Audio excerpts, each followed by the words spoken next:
Good evening. This is a regular meeting of the Princeton Planning Board. It's Thursday, June 15th, 2017, and the opening statement is as follows.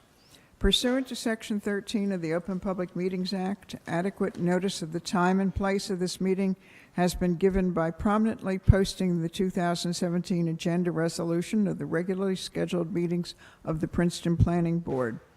Such notice has been placed on the official bulletin board at the Princeton Municipal Complex and is to be maintained throughout the year by transmitting a copy of such schedule to the Princeton Packet, Town Topics, The Times, Trentonian, and Comcast Media.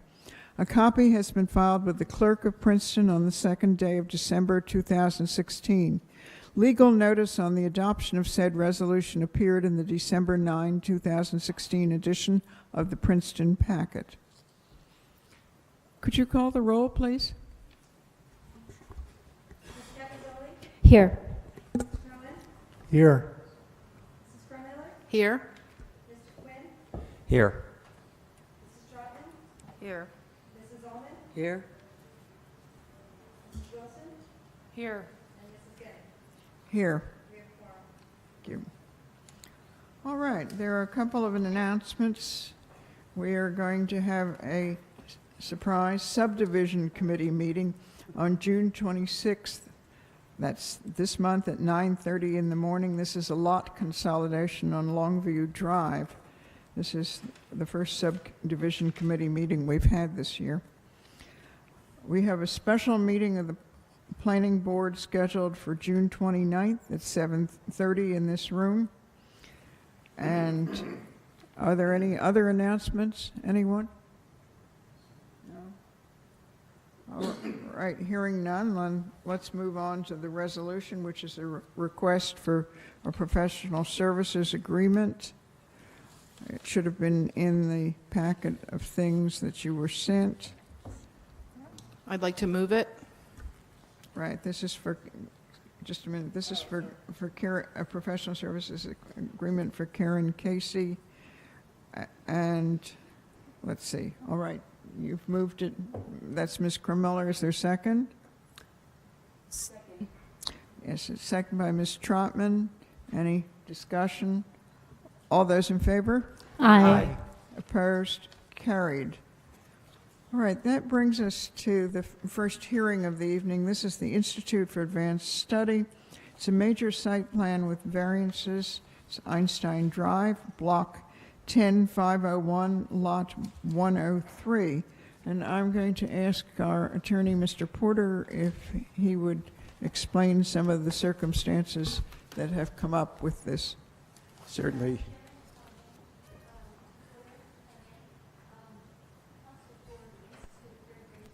No, we can't hear you.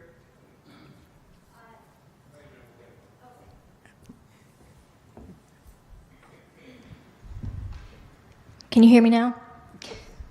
Counsel for the Institute very graciously offered me the opportunity to request permission to be excused from this hearing, as it appears, based on your agenda, that you've got a very lengthy hearing with objectors who are represented by counsel, as well as a master plan work session scheduled prior to the hearing for which I'm here. And it would appear that you're not going to reach our application until, or at all this evening. Is that a fair statement? I just don't know how far we're going to get on the agenda this evening. So you're good. I'm sorry, you were too loud. I didn't hear you. Oh, I'm sorry. So you're asking to carry your application, the ROI application? Well, my concern is that if, given the magnitude of the application that you have in front of you, plus the fact that you've scheduled a master plan work session before scheduling the hearing for my client, that it's highly unlikely that you'll reach us, and that will, I would like to save my client the cost of 3 or 4 hours worth of experts' time if it's absolutely unrealistic that we're going to be reached this evening. Obviously, I was a little surprised that we were scheduled at the very end, given that we were scheduled first last time. Yes, but I would request, if possible, Right. if it's carried, that we be placed at the top of the agenda. Okay. You were first on the agenda last time and you withdrew just before the meeting, so Well, that's how For the record, we actually requested an adjournment. We did not withdraw the application. There was also a noticing issue that was to be I understand. corrected. I think it's your choice. I don't think we know enough about the upcoming agendas to be able to carry it unless we were to carry it to a meeting with the understanding that it may not be heard then, but to save your noticing. Can I jump in and say, it's a relatively simple application. I mean, Well, it You is know, and it isn't. you- It's got a variance. all right, I was going to suggest that we do it really, because I think it'll be quick, but if that's not feasible, fine. I'll defer to the board's judgment. Like I said, I was hoping to wait. try to save my clients a lot of money spent on experts that might not get heard tonight. We can certainly take it off the agenda. I can't promise you when we can carry it to, and it's your choice as to whether you want to stay or leave. I looked at the agenda, I agree, there's a lot in front of you. Well, since you're not in a position to confirm that I would be heard first at the next hearing, then I think I'll have to recommend my client sit and wait and hope that perhaps you'll be able to hear us. Thank you very much for your time. Okay, thank you. Maybe we'll surprise everyone. I just want to put on the record that a letter was sent to Ms. Catronio yesterday at the planning board. A copy was faxed to our office from Attorney Bill Potter, advising that he had just been contacted to represent a citizens group who wanted to object to the upcoming hearing tonight on the Institute for Advanced Study. He asked either for an adjournment or, if we proceed, not to vote on the application or any other iterations. I advised him that, I guess he also had contacted Mr. Tarr requesting an adjournment. The Institute, or through Mr. Tarr, apparently rejected the request for an adjournment. Today I asked him, I guess he spread out the fact that he was not retained until the afternoon of June 12th, and that being the case, he sought further time to prepare for the hearing. I asked him today just if he could give us some understanding of what it is that he would hope to prove, and it has to do with the traffic. In particular, he stated that as a so-called proffer of evidence, that he would submit an expert witness with testimony on the off-site public safety, environmental, and community impact of the proposed development with reference to parking and traffic impacts. So that is the request. I advised him that the board, no one other than the board had the opportunity or the power to act on that prior to the meeting. So the board could take that up as a request at this meeting from Mr. Potter, who is, I understand, not at the hearing tonight and doesn't intend to be here. Thank you. Do you understand what the request is and so on? Because I think that I asked Mr. Porter to put this before the board, and so that you know that we've had this request to carry it later. Any comments, questions, anyone? Madam Chair, I don't want to be an officious intermeddler, but I have some relevant stuff that I could add to it. I'll wait till I'm recognized officially. Board members, any feeling on this? Otherwise, we'll start the application and. I think we see- need to hear see the how- application before we can make a determination of. Okay. All right. Mr. Delaney is counsel for another neighbor, and be happy to have you hear him for a moment, too. Yes, Mr. Delaney? Thank you, Madam Chair. My name is Jay Delaney. I'm with the law firm of Lindaberry, McCormick, Esterbrook, and Cooper in Summit, Westfield, New York, and Philadelphia, and Red Bank. I was just retained by Mr. and Mrs. Gary Seam, 15 Newland Road. I normally would have issued a letter of representation as well, but I just was retained. They're in the room tonight. I did have a very nice dialogue with Mr. Tarr, who is very professional, sent me many materials, and I appreciate him doing that. I also asked for an adjournment of tonight's hearing to allow me to do some similar things as well as Mr. Potter has done, and I respectfully ask that the matter be carried as well. I recognize that Mr. Tarr had a client to defer to and denied the request, but we're here tonight, and we would hope if you don't carry the meeting, the application tonight, that at least you give myself and my client an opportunity to present, among other things, a prepared report that they have showing the detriments, among other things, to the neighborhood. Right. Okay, thank you very much. And there will be a session open to the public after we've heard the presentation. Thank you, Madam. All right. Mr. Solo, do you want to start us off on this?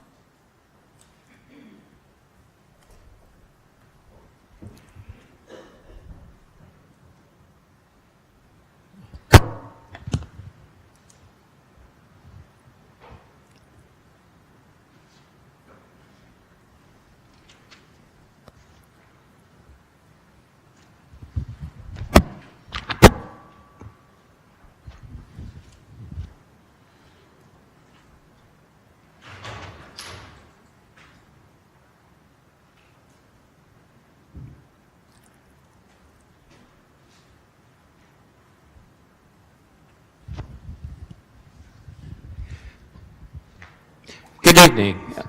Sorry about that. Alan, you want to swear me in? I do. Mr. Solo, do you swear or affirm to testify tonight in this hearing? I do. Thank you. As the chair had indicated, this is a site plan with variance application for the Institute for Advanced Studies. What I'd like to do is give you a brief overview of the application, where it is, and then highlight some of the comments from the staff reports. As many of you know, the IAS campus is approximately 69 acres in size. It fronts on Olden Lane and Einstein Drive. I'm going to use two maps. The first one I've labeled PB1. It's sheet CE2 in your packet, labeled overall site plan. And what I've done on this is colored in dark brown the proposed building, and then in gray a proposed parking lot and driveway, which I'll talk about in a moment. But to get you oriented on the site, running to the east of those improvements, this is Olden Lane. It continues on up off the map to Mercer Street, which is located here. Maxwell Lane comes in off of Mercer Street and intersects with Einstein Drive in this fashion, which is a loop road that serves the Institute campus as well. The surrounding uses to the north, east, and west are primarily residential structures. There are single-family homes off of Olden Lane. And then as you continue down towards Einstein Drive, there is some of the Institute faculty housing as well. To the south, just off of the map, are woodlands and vacant land. The construction itself is limited to the southeast corner of Lot 101, as I've indicated here, just below the second Einstein Drive. And what the IAS is proposing is a 20,500 square foot building on top of an existing parking lot. The parking lot is located here and serves the campus. That lot contained approximately 116 spaces. They also will be converting a gravel drive that's currently located just off of Olden Lane here. They will be paving it, improving it with landscaping and lighting. It will contain 99 paved parking spaces. The new lot is shifted about 20 feet to the west or away from Olden Lane than the gravel lot was. The new building will have a partial basement, a main floor, and a partial mezzanine area. It's been labeled as Rubenstein Commons. It's located north of Bloomberg Hall. And I'm going to flip to my other map.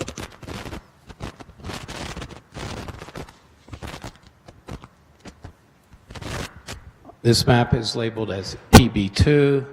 It is sheet L100 in your packet. It's the layout and material site plan. On this map, again in gray, is the proposed parking lot. In dark brown is the proposed Rubenstein Commons.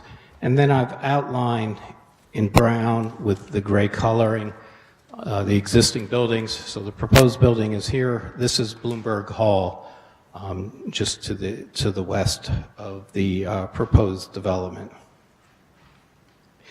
The new building is about 300 feet from Olden Lane.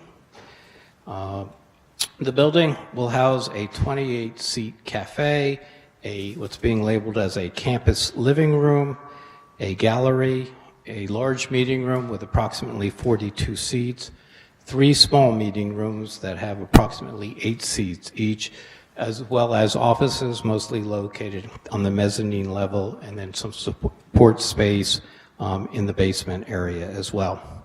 3 reflecting pools are currently being proposed.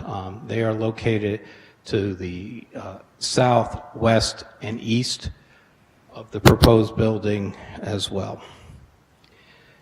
The application indicates that this building will be designed to a LEED Silver standard.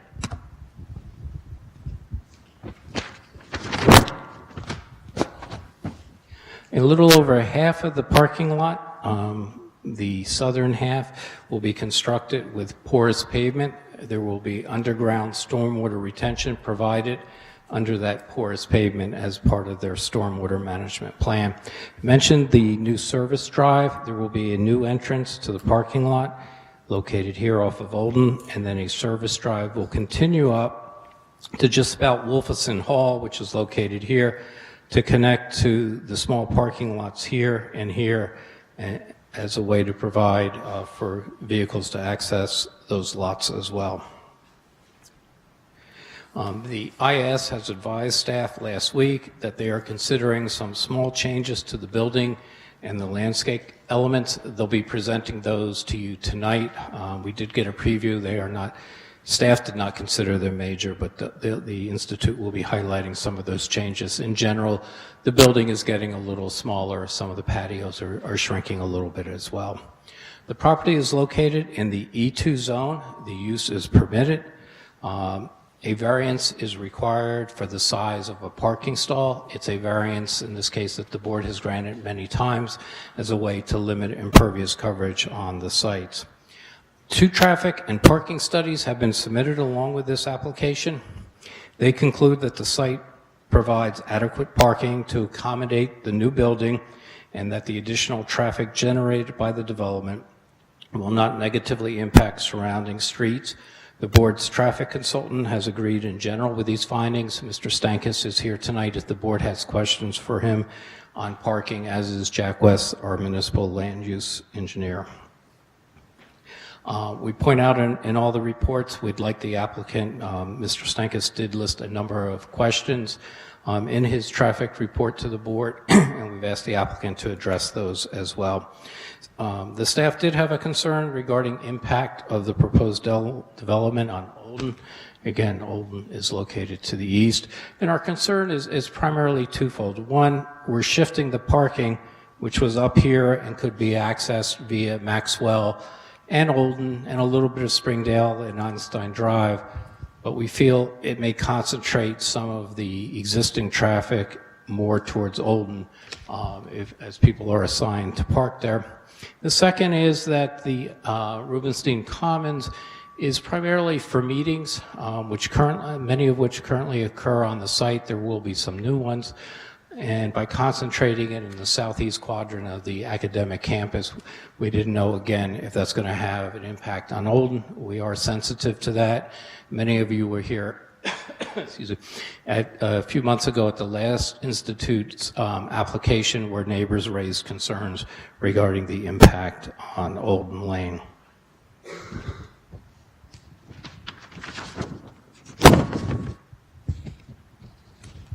Just to summarize a couple of the staff comments specific to the site plan, you'll see in all the reports, there was concern, there's a crosswalk located in this general vicinity where the new driveway is to connect the Institute's housing with this site. And then it comes across, and the sidewalk is located both on the north and a little bit on the south side of the drive. Everybody's recommending that they choose one side, and that whether it's north or south, there just be one continuous sidewalk as well. There are other sidewalks that connect the parking lot to the new building as well. As part of this development, 53 trees will be removed to accommodate construction. 13 trees will be transplanted on the site. 138 new trees are planted, 51 canopy trees, 60 understory trees, excuse me, and 21 evergreen trees with over 1,000 shrubs. So we found that in general, the landscape plan works fairly well. We did ask that they enhance the buffer along Olden Lane. There are currently some arborvitae, and there's some gaps in that. And we've asked that they enhance that to provide a continuous shield from that. The town's Shade Tree Commission did review the application. You should have their report in your packet. Just briefly, they've asked the applicant to take a look at a 12-inch cherry tree that's near the creek and whether or not that could be saved. They've asked that they provide additional diversity in the shade trees that are being planted, and suggested that the applicant consider a management plan for their ash trees due to the fact of the emerald ash borer and its effect on taking out all those trees.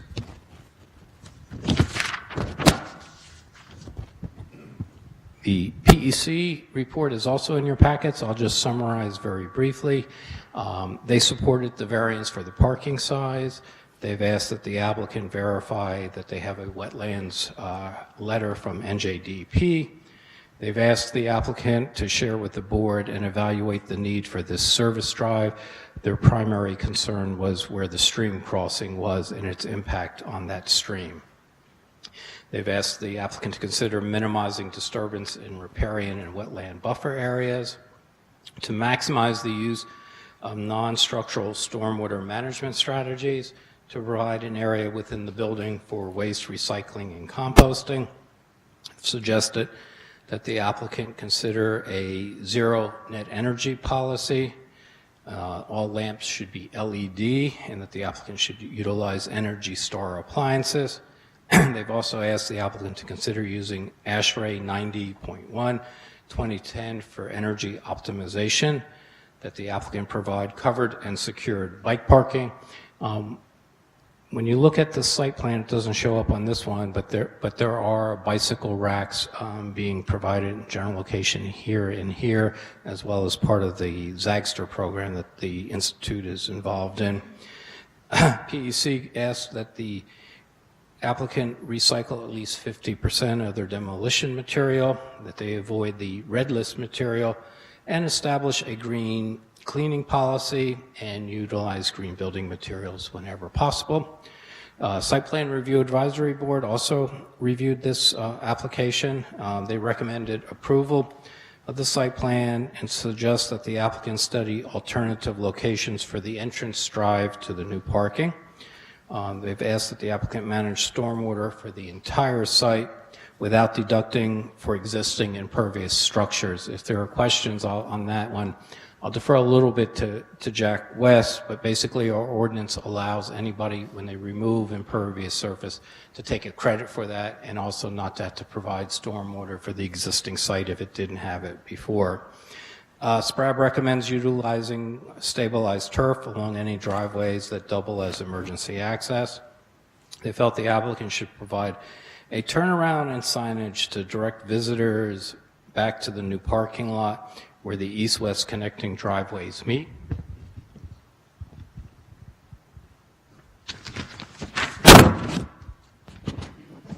Just a few more comments. They've suggested that the pedestrian path at the south end of the new parking lot should be continuous. That lines up with the earlier comment that the staff had. They also recommend granting the variance for the parking stall size. They've asked that the board to encourage the applicant to install solar panels. There was a comment regarding rocks in the reflecting pools might be attractive for children who might damage the solar panels or the reflective panels. They've asked the applicant to provide additional mitigating plantings along the stream, to move the shade trees that are in the parking lot a little closer into the parking lot to provide better shading of the lot.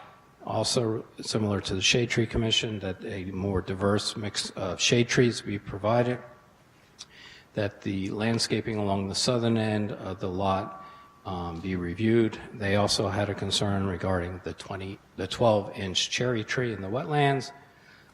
They've asked that the applicant install temporary construction signage that's appropriate for the development, provide additional information on special events and parking, and finally provide copies of all the NJDEP permits as well.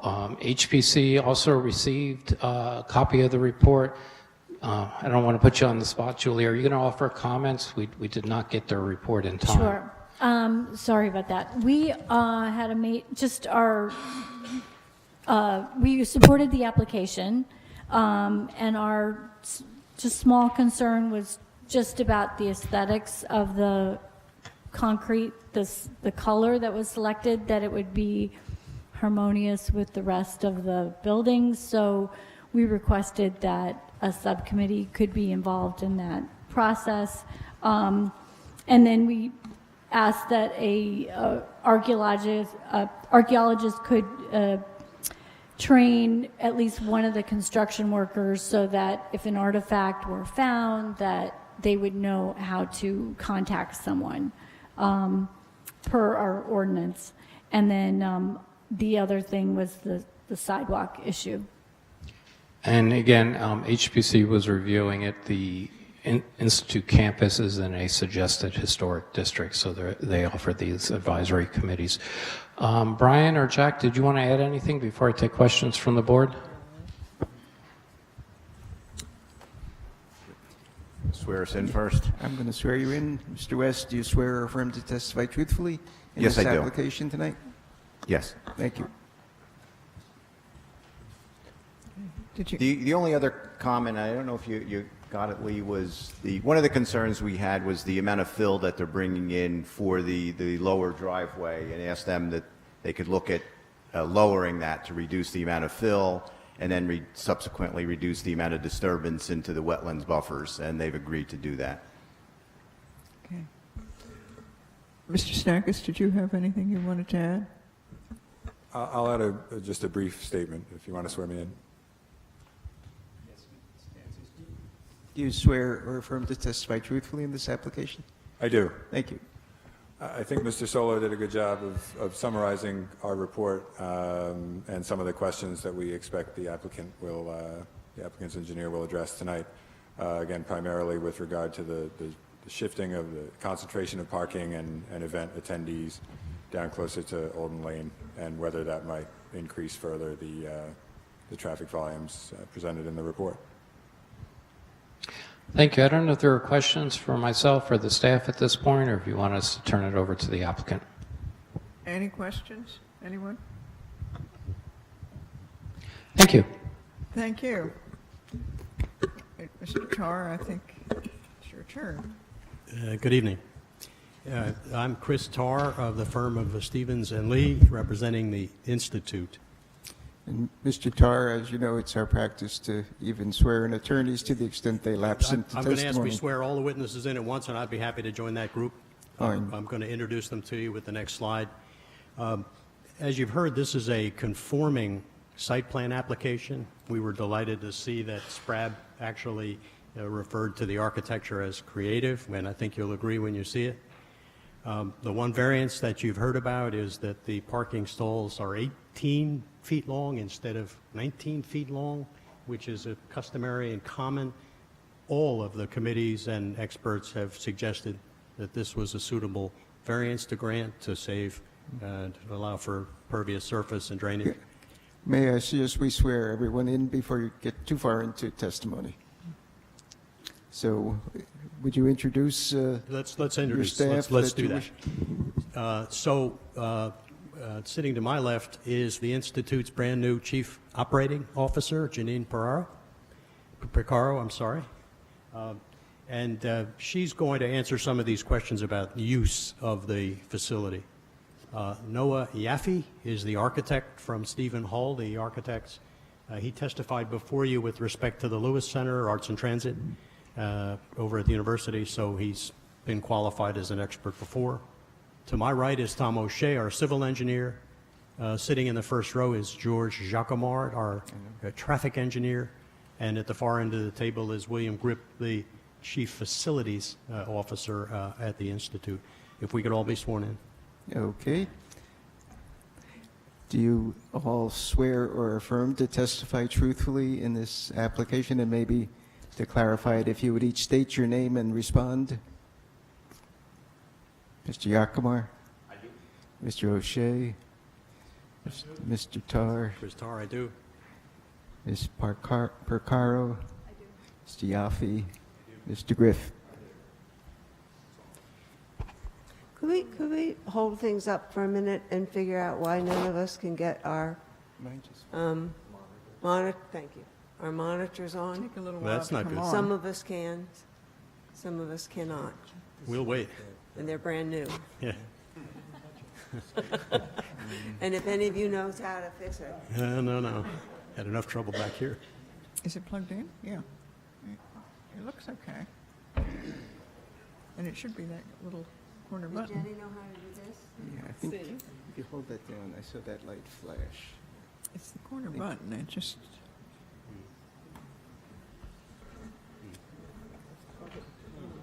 Well, that's interesting, because you never could, like, use it before, so it's helpful. Good to know. So they can't get Oh, you can't see from down there.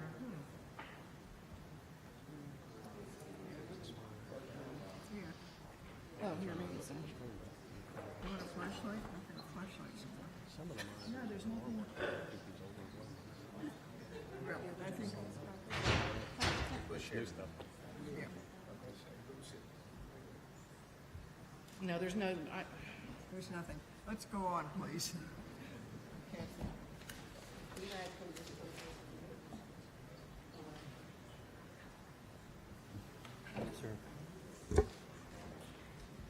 It's just not working. Okay, come on. So is this. just one more thing. You ought to be able to.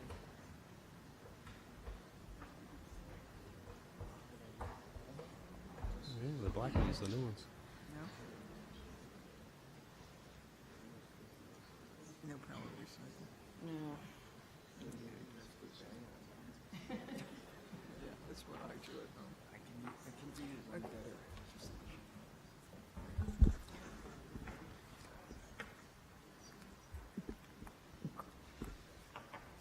Everyone else has got an image? Yeah. You're fine. Okay, let's go on. I have several hard copies of the presentation, if that would help. Sure. Go ahead. Thank you. Please. As I mentioned a moment ago, it's a conforming site plan application. The only variance is for the length of the parking spaces. We have our exhibits in the form of a PowerPoint slide presentation. I've given Mr. Porter a copy of that presentation and a list of the slides. We'll make every effort to refer to the slides by the number that appears in the lower right-hand corner and by title as the witnesses speak to the PowerPoint. Ms. Percaro is going to be the first witness and talk about the purpose of the building, the use of the building, and some other issues that came up in connection with the traffic study.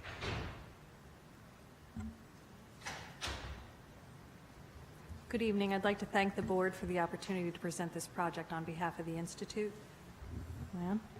The purpose of the proposed Rubenstein Commons building is to fill a void for gathering in other spaces that we don't currently, are not currently meeting our needs by our existing structures. The original vision was to have a 20,500 square foot building that would provide a dedicated space for meetings, social gatherings, and conferences. As I said, that we're short on space for at this time. This first slide that you see here has some red lines in it that you will see, and that was the outline of the original proposed building at that size. We are proposing a reduction in the size of the building by about 20%. Based on a funding gap that presented when we had the first cost estimate completed for the project. So we've scaled back the size of the building to match our funding without losing the desired functionality of those spaces. We've shared that scaled back drawings with the staff in town, as well as the Site Plan Board and the Historic Preservation Commission over the past month and a half. The building will also have a limited number of offices that current staff will be relocated into, which will free up office spaces in some of our academic buildings for our visiting scholars.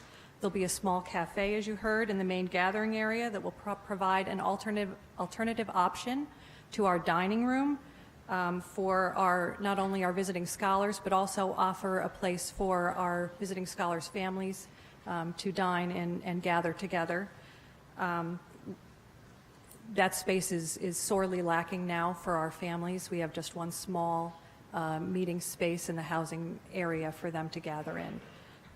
We'll also be constructing the new parking lot that you heard about that will have more paved spaces than we currently have because our study showed we are underserved by our current lot. On occasion, for some events and lectures, we've had to use the 21 green spaces that are adjacent to our current parking lot that are on stabilized turf. To meet that need, so this new parking lot will alleviate some of the need for spaces. There really is no planned growth in terms of new professors or faculty as a result of adding this building. We estimate that we'll only need another 3 to 5 service staff members that will tend to the food service and the operations custodial needs of this new building. The campus population in general tends to be cyclical. During the academic year, obviously, we have more people on campus than we do in the summer. In September 2016, we had approximately 435 people on campus. In this past March 2017, we had approximately 455 people. And in the summer, we dropped down to about half of that because a lot of our faculty travel abroad in the summer, and our visiting members are leaving, and then our new ones, come in again in the fall. So, that's the pattern of our campus population. The number of events and the nature of them are not expected to change either with this new building. If we could go to the next slide. This is kind of small, so I know some of you can't see it very well from where you are, so I'll go into some of the numbers. This slide was part of the 2016 parking and traffic analysis that we had performed, and it shows 22 events, the number of invited guests, the building location, approximate number of outside vehicles, that occurred over a typical spring cycle. Many of these events are open to the public, the Friends of the Institute by reservation, and others are for the academic community only. If you look at this slide, the number of guests ranges from as few as 20 to as many as 235. 13 or more had more than 150 guests, while 5 or 22% drew 25 or fewer people to campus. It also includes some rough estimates of the number of vehicles for each. If you look at that first line, it was a concert, so it was estimated that most people would attend with a friend or a spouse to an event such as that. So 150 cars seemed a reasonable estimate for that. For the next line, which was a friend's lunch with one of our scholars, you can see the number of cars estimated is at a higher percentage, 75%, which acknowledges that more people would arrive individually to a lunch appointment than necessarily a concert or an event like that. The rest of the events that you see on there, our assumed number of vehicles are kind of fashioned in the same manner. There's also a column for the building locations of these events. We really only have 6 main spaces available on campus. We have Wolfison Hall, which is an auditorium type space, and our largest, Simons Hall and the Dilworth Room, which are really 2 rooms in our main dining area, the common room and Fuld Hall, which is our only main gathering space right now, and the White Levy room, which is listed, is essentially a boardroom. And of course, you'll see down towards the bottom, the south lawn is listed, so once a year we erect a tent for our annual Friends Picnic. Half of these events listed here were in buildings on the east side of the campus where the new Commons building will be, and the lunches were in the dining room on the west. What we're not planning to do is change the number or nature of the special events that we have now. We're an institute that's steeped in tradition in many ways, and it appears to me, as the newest person on campus, that events kind of follow the same pattern. I had the chance to review the events that happened this current spring before I came here tonight, and we actually had the exact same number of events with almost an identical split in terms of larger versus smaller events. We had 1 fewer event over 150 people this spring, and based on those factors, we don't expect the traffic patterns to vary much for future events. I was going to now turn it over to our experts to continue the presentation. Any questions of Ms. Porcaro at this point? I just have one question, which is the facilities that you're using right now to host these events, when you have the new facility built, do you anticipate mothballing or using these for other kinds of activities, or what? I would say that, you know, I don't know how many of you have been in our dining space, but we use the Dilworth room. It's listed a lot on that list for a lot of meetings, and it's essentially like a large cafeteria-style meeting room with circular tables, which aren't always ideal for these types of gatherings. So we kind of makeshift those spaces to kind of fit the events that we are trying to do now. So I would imagine they'll be used more for general dining, you know, those spaces versus the typical meetings. You know, the Commons room is used every day for tea.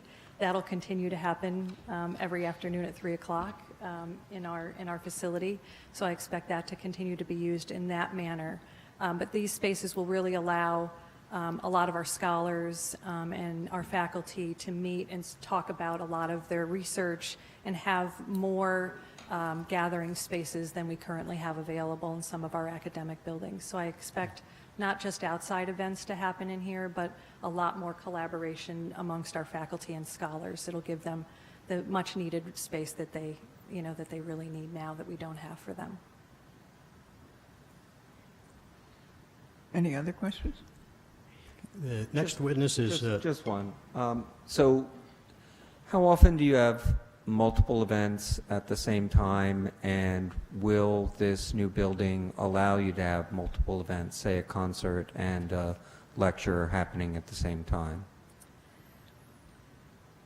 I mean, a concert and a small meeting could happen at the same time, but I believe the largest space in the meeting, the largest meeting room has 40 people? Yeah, in the proposed.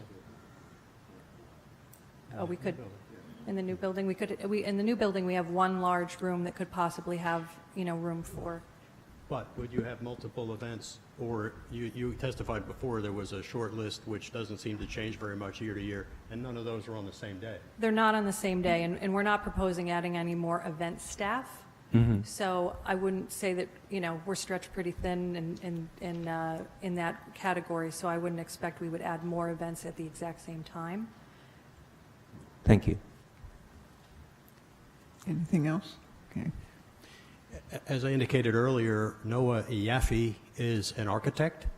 He's testified here before in connection with the Lewis Arts Complex, and you accepted his qualifications then. He's with the firm of Stephen Hull in New York City, and if it's acceptable to have him testify at this point, I'd turn it over to him.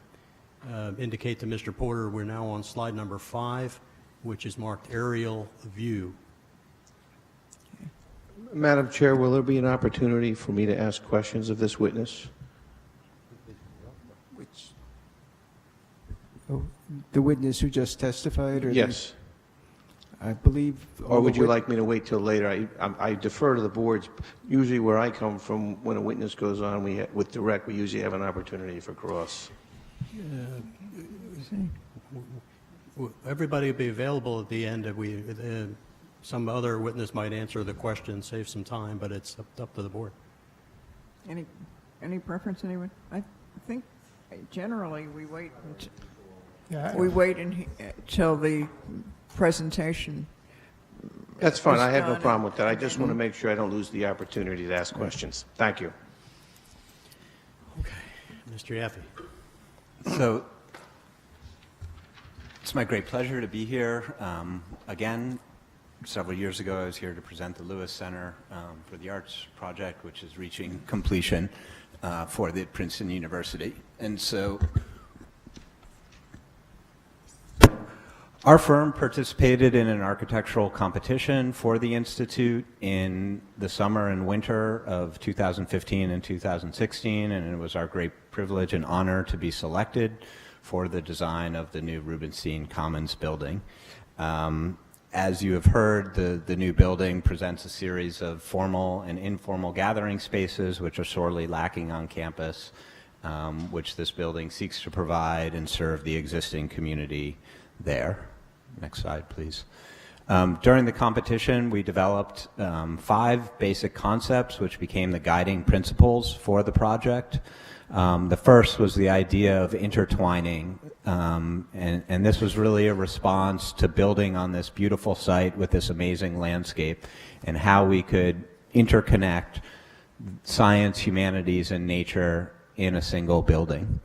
The second basic concept was to create, in response to the program, a social condenser for the Institute. Again, types of spaces which are sorely lacking in their current facilities and that we would be planning to serve their existing community. One of the fundamental planning principles for our project was to really shape with the building, but also campus space adjacent to the building. When we work, we do quite a number of institutional and cultural projects, but when we work on campuses, we really talk about the spaces between buildings being just as important as the buildings themselves, and I think for this particular campus and the beauty of their landscape, that's of paramount importance. And with that comes the idea of porosity, so that the building and the siting of the building could very much be shaped by movement and people's access to the building.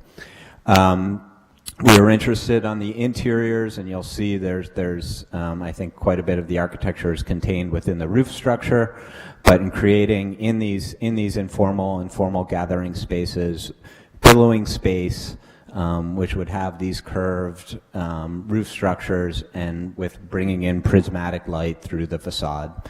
And then for this project, we really wanted this to be an exemplar of 21st century sustainable practices.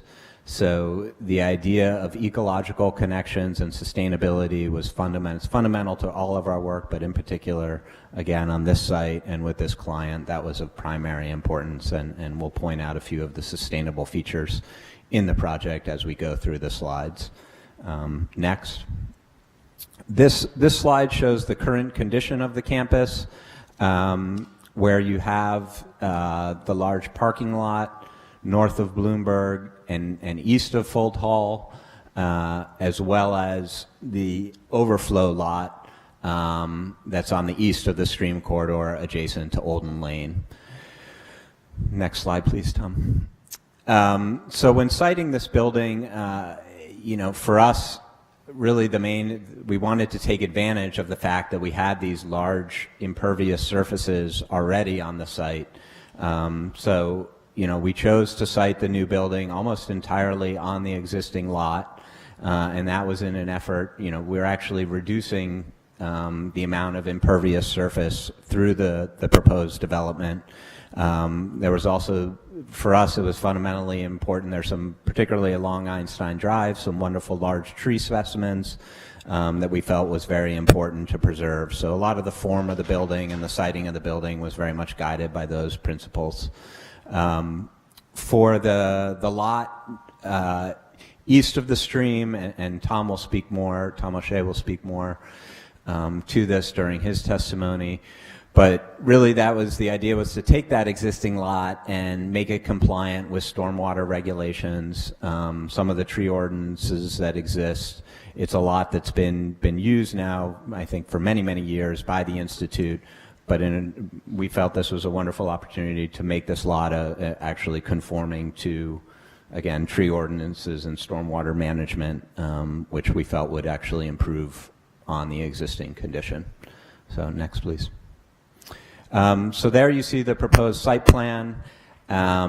Really, the building is kind of meant to act as a stitch between the Fold Hall, which will always be the primary center of the campus and the kind of spiritual heart of the Institute, and really kind of making an east-west connection. And this is when I talk about sort of campus circulation, but how to connect some of the housing and create an arrival experience that would be more integral and more celebratory without taking away from the primacy of Fold Hall. And you can see, I think, here with the proposed parking, which sits very much on that existing overflow lot, and with its requisite landscape and stormwater improvements. So next, please. This is the ground floor of the building. I should note this is the reduced size that was mentioned earlier. We reduced the ground floor footprint by about 2,000 square feet, while maintaining all the same functionality that you saw in the application. We think this is, and we've worked hard with the Institute to work on this reduced size, but we feel this is an improvement, frankly, to the project, and the fact that it is fundamentally reducing the building footprint, we think, is only beneficial for the land use strategy here. I think you can see in the plan, at the north, particularly in the northeast, you have a large meeting room, and that's what we would characterize as some of the more formal gathering spaces, so that meeting room, and then on the west, a series of smaller scale meeting rooms. And then there is a cafe space immediately south of that, a kind of lobby gallery just immediately to the west of that, and then the cafe exists at the kind of center of the building, and then the living room to the east of that, as well as a small gallery adjacent to the entry. We purposely created the building with entries at the east and west, so it could very much be integrated with the campus circulation path and that connection between east and west that I spoke of earlier.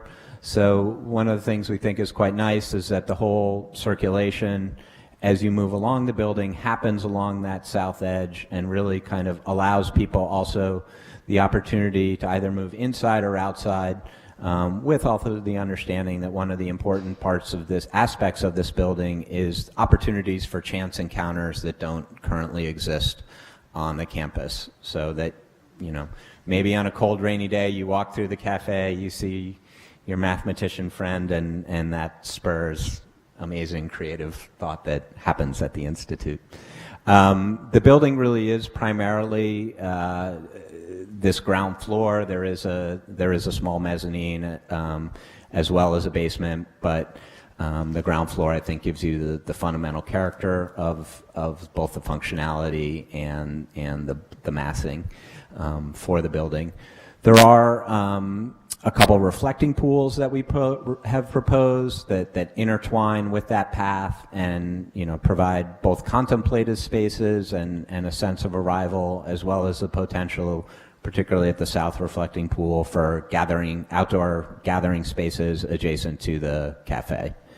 And we had proposed, we actually have a reflecting pool over at the Lewis Center we are currently about to unveil, and so we're quite excited to have that. The pools are designed so that they are actually freeze in the wintertime, so you don't have this condition of a drain pool. It's something we do with all of our projects in this type of climate, so they become beautiful in a year-round state. Next slide, please. Here you can see just a section of the building. I think one of the things that we were very interested in was to keep the massing quite low. So you see in reference to Bloomberg and Fold, and this I think speaks to, again, what I mentioned about maintaining the primacy of Fold Hall. It's really a building that sits low in the landscape and seeks to merge with the landscape. And that's also works very well with the with the types of gathering spaces we're creating. Those really want to be on a horizontal level. And so you see also there is a grade change across the site, so there's some slight stepping that occurs on the interior as well as exterior of the building, which is part of the whole meandering path that circulates in and out of the building. Next, please. So here you see a perspective. This is coming from Fold Hall, looking east to the west entry. You have the Mary Miss, for those of you who are familiar with the campus, the Mary Miss sculpture in the foreground, and there you see Bloomberg Hall on the right side of the slide. And I think, what I was speaking to regarding the height in the section, I think is very evident in the rendering that we've produced here. Next, please. One of the fundamental material connections we wanted to make, and this was sort of a very early part of the competition, there's the wonderful copper roofs that provide character for much of the campus, and we wanted to make a direct connection to those. So we're proposing these curved roofs would be out of a pre-patina copper, a standing seam copper that would match the existing roofs as a way of really connecting and fostering the sense of place that we're trying to achieve with the project. Next, please. For the exterior elevations, we have a combination of opaque, translucent, and transparent material. For the primary structure of the building is a precast concrete, and we're exposing that concrete on the exterior in quite large panels that almost give a feeling, what we're trying to create is a feeling of almost large pieces of stone.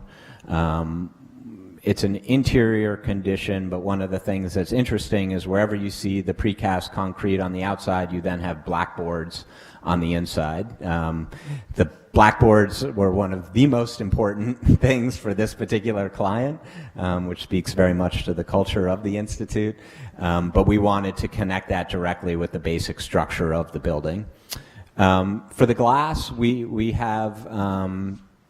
do have a kind of up to about a 7-foot datum. We have clear glass, but then above that, to help with solar control, we have a prismatic glass, which then has an acid etch surface on the interior, as well as augmented by a diffraction grating film. So this provides some solar control for southeast and west exposures, as well as bringing on certain times of day a wonderful quality of light that you see with the diffraction grating film. Next, please. So there you see a view. This is looking towards the west, where you see Fold Hall in the background, and you're starting to get some exposure to the copper roofs. What you see in the kind of light gray is that precast concrete, and then there's clear glass in the lower parts of the building, and some of the prismatic glass I mentioned in the upper parts. So this would be the approach from Olden Lane and from the new proposed parking lot, where we are also proposing to improve that path, which is now an asphalt path, and to make that a bluestone path, and really kind of make this stitch of this east-west connection that I spoke of earlier. Next, please. For the sustainable and environmental concepts of the building, that's something we feel is fundamental and got great support from the Institute. We are designing a LEED Silver equivalent building. I spoke about the glass as one of the primary sustainable aspects. We also do intend this to be a closed loop geothermal system, similar to what we have over at the Lewis Center. We have about somewhere between 15 and 20 wells servicing this. And then we have radiant floors that are directly connected to the geothermal system. and a displacement ventilation system, as well as operable windows for natural ventilation. So we really do feel that this building will be a wonderful exemplar of 21st century sustainable ideals, which we've had a great partner in the Institute in developing these concepts. Next, please.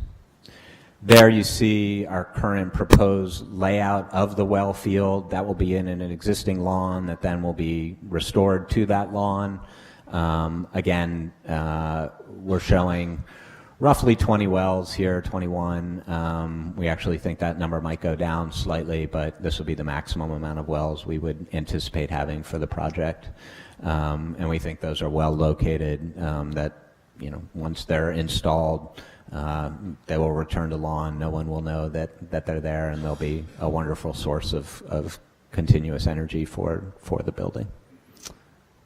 Next, please. So I think there you see then, with the condition of, and I think here you can see particularly this connection to the copper roofs of what we're proposing, and we're quite excited to be working with the Institute and have the opportunity to show you that the work we've done thus far on the application. Questions? Yes, are there questions? Yes. Can you talk a little bit about the water features? And I'm specifically interested in whether that water is captured, reused, whether it's in any way functions as part of your stormwater management system, or is It's not currently recycled? connected to the stormwater. Some of that has to do with the nature of the roof geometry, and it actually is a bit difficult to take some of that roof geometry and collect it into the building. But we are planning on circulated water that would be filtered with likely a UV filter. We're working with a pool consultant now to design that. And as I said, I think one of the main ideas is that it would be allowed to freeze in the wintertime, so you have kind of continuous year-round enjoyment of the water features. And it's something we do quite a number of projects with water features. We see them as important ways of extending the building out into the landscape, and then become kind of wonderful gathering spaces and invitation spaces for the users and the public. As long as we're on the water features, one of the comments from SPRAB, I think, was concern about some of the boulders and the reflecting pools being an attractive hazard or something. Do you have a reaction to that? No, we had a very healthy and helpful discussion in SPRAB. What we were proposing, and we've done this again on a number of projects, is small river rock, sort of 1 to 3 inch river rock that would line the pool bottom, and there was some concern that, you know, small children might pick those up and throw those, and which is a very, as a parent of a 6-year-old and a 9-year-old, I can certainly testify that they would be likely to be among the candidates to throw those small pebbles. But so we are working on a way to, probably they'll end up being kind of mortar set, so they won't be able to remove them and cause any damage. Anyone else? Could I just ask, what is the depth of the water on in these pools generally? It's about 10 inches, so it's quite shallow, and that's something we found to be a nice depth where, you know, you don't want it any deeper becomes a bit of a hazard, frankly, but that becomes enough to get the qualities of reflectivity and kind of contemplation we're looking for in these. Right. Just you mentioned small children climbing into them, and 10 inches is quite a bit for a very small child. So. What we have is we're designing a pool detail that actually it's kind of a bench, effectively, that surrounds the pool, and so you know, having worked in this community a bit, you know, we always know the reference to Scudder Plaza and the way the stepping comes down into the pool and almost invites people to go in that pool, which is a recurring challenge. And so we're trying to send very much an opposite message with that, and it will likely be augmented with signage.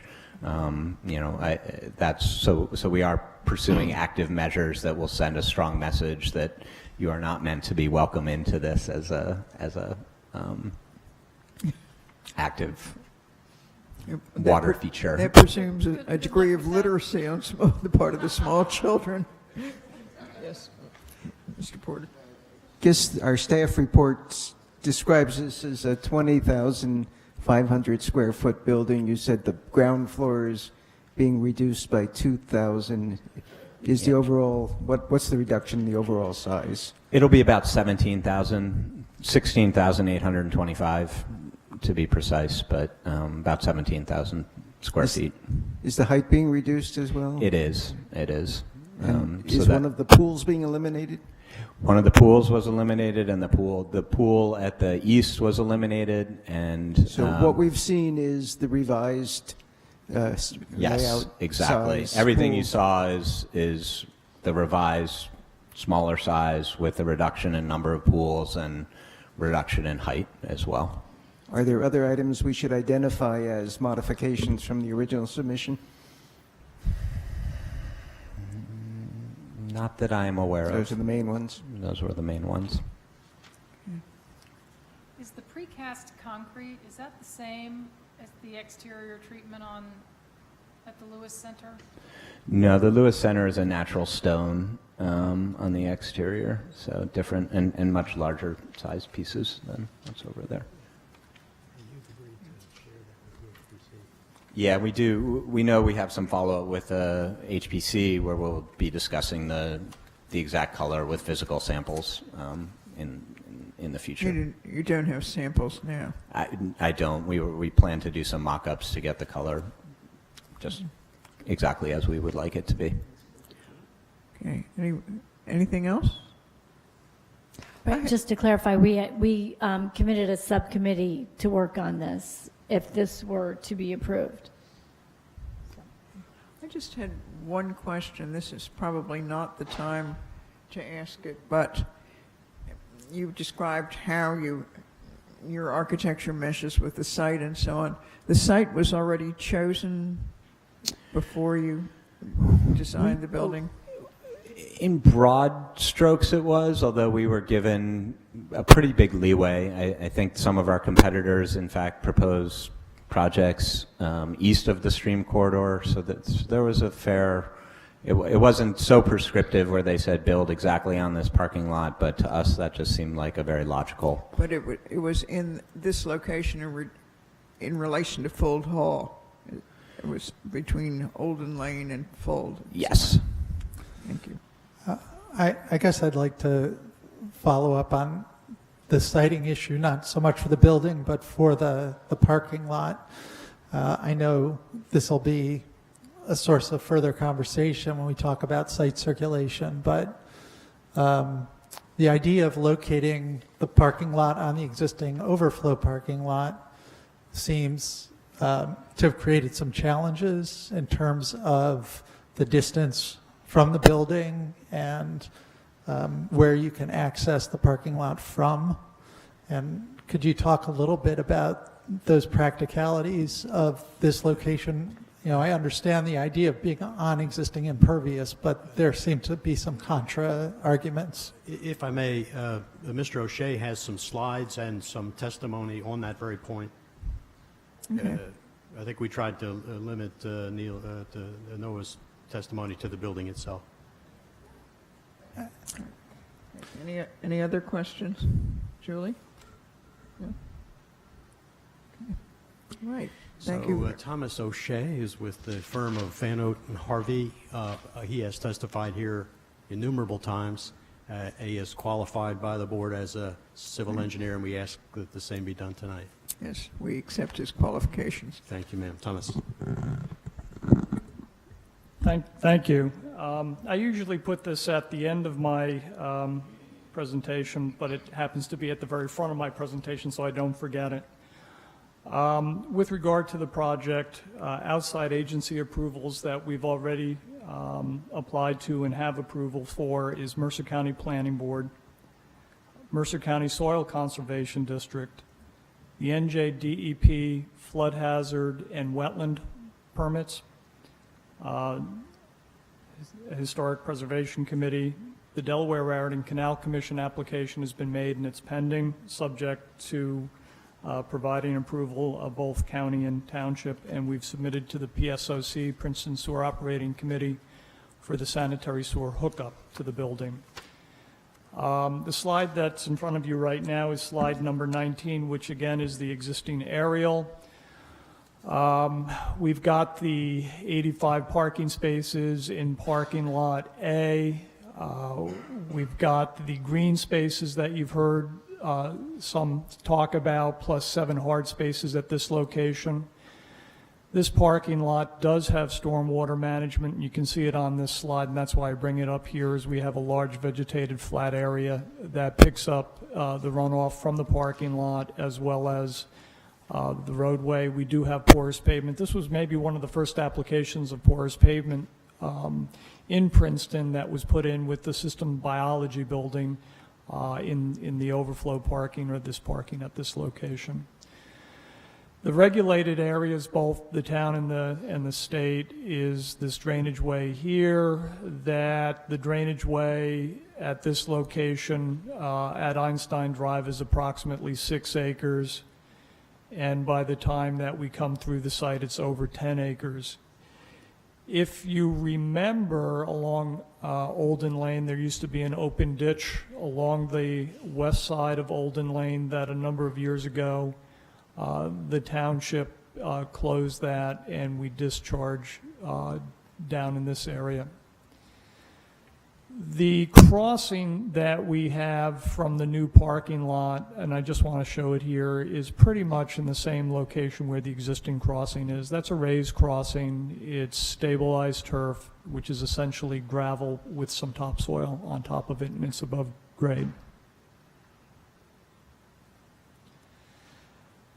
The proposed site plan, what you see here is the reduced size building, the improved existing walkway from members housing, a connection to system biology, parking lot, 99 spaces. The project as a whole, when you include the green spaces, is a net increase in 10 parking spaces.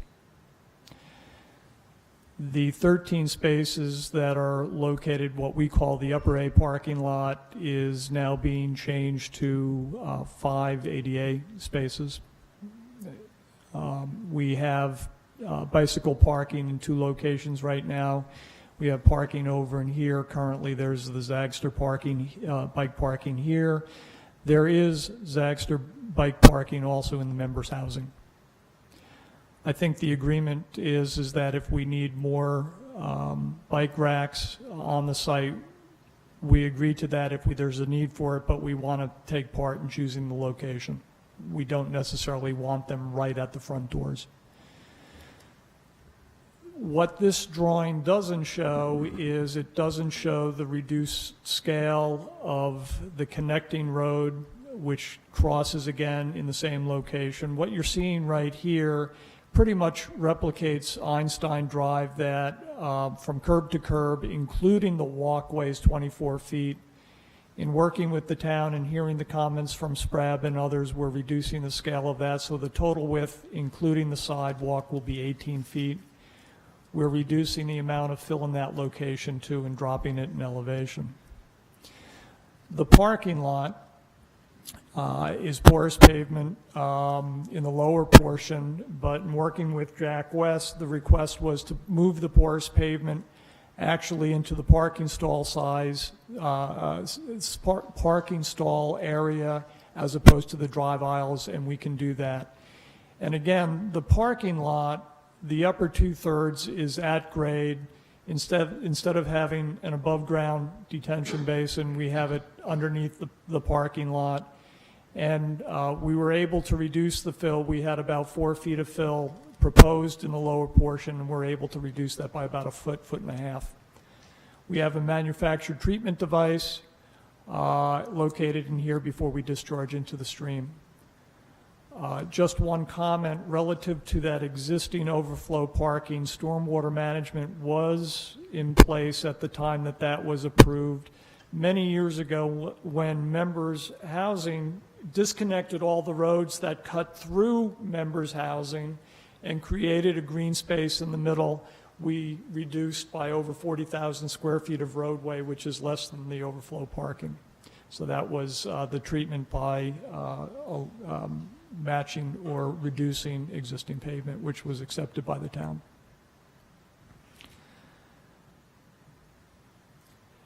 This slide, again, shows the site, but the purpose of this slide is to really show you the utilities. So the utilities, the storm around the building collects and discharges into this open swale, which we're not touching, vegetated swale. We have sanitary sewer connection to the building at this location. Just so that you know, the size of the building just requires sanitary sewer approval from the Princeton Sewer Operating Committee. We don't need approval from Stony Brook. We don't need approval from the NJDEP. We're under those thresholds.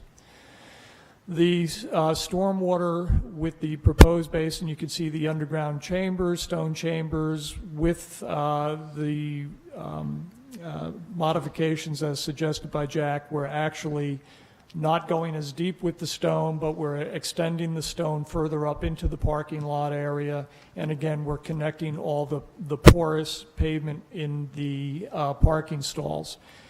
The manufactured treatment device, which provides over 80% TSS removal for this roadway, and in combination with the porous pavement in the parking lot, we get the 80% TSS removal for the parking lot and road. Just to be clear, slide 21 shows the modified parking lot. Is that what that you worked with Mr. West about? It does, but it doesn't show the reduced width of the access drive from that parking lot over to Simone Hall. So we're going to reduce the width by 25%. But the parking area itself as modified is, Yes. and then I don't know if Mr. West has had a chance to review that, is whether this is responsive to his request. I haven't formally reviewed it yet, but in discussions with Mr. O'Shea, it appears to be what we're looking for. Thank you. We went, just so that you know, we went through a revised grading plan and stormwater management. It hasn't been formally submitted, but I brought Jack up to speed to show what we were able to do.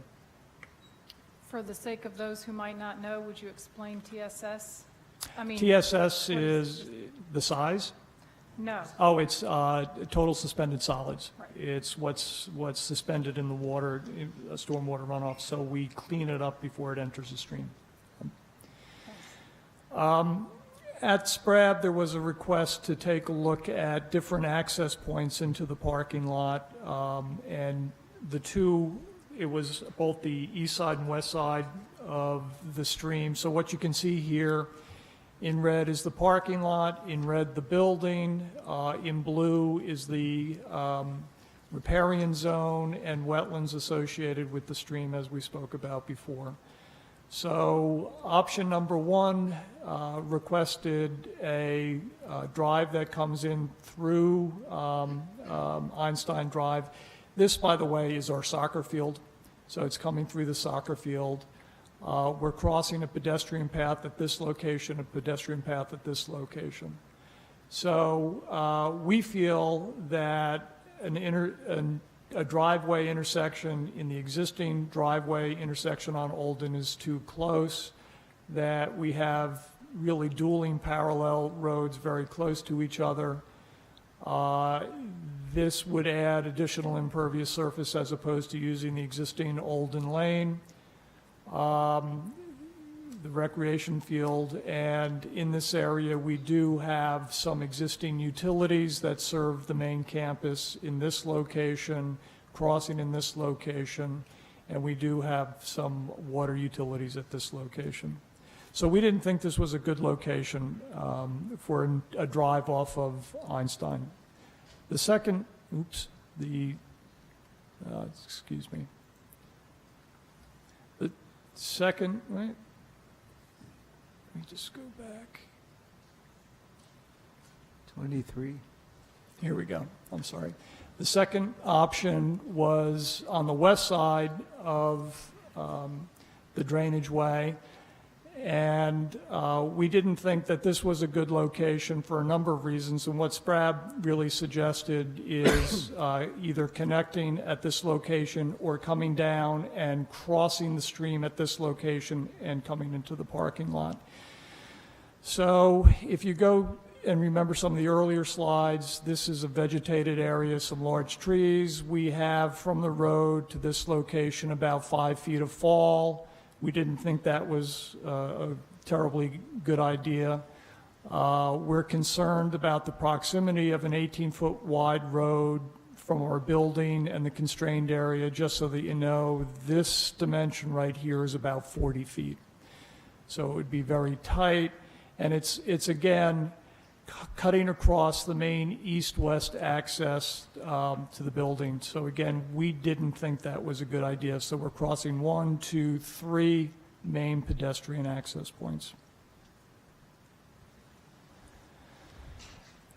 There was a request to do a better connection to the walkway. We do believe that the walkway on the access drive should be on the north side of the access drive. And in working with the town, one of the options that we're looking at is a striped pathway on the edge of the parking lot, on the edge of the access way, that then gets us to cross at this location. We think that this is a good crossing of Olden Lane because it lines up with parking lots, the sidewalk by the child care center.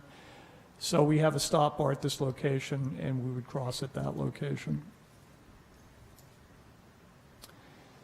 And just the last thing that I wanted to cover is the roadways in and around the main campus. And what this diagram shows, as we will turn the discussion over to George Akmar, is private roads versus the public roads. So just of note, Maxwell Lane, which is taking the bulk of truck traffic on the campus and some commuter traffic, is a public road up to this point. This is the faculty housing. This very short stub of Maxwell is private road. Battle Road Extended, private. Einstein Drive is a private drive. And of course, this portion of Olden Lane, just north of the south entrance to Einstein Drive, is the limit of the private drive of Olden Lane. Olden Lane does come down, and we have a turnaround at this location that then funnels us north to the site. That concludes my presentation.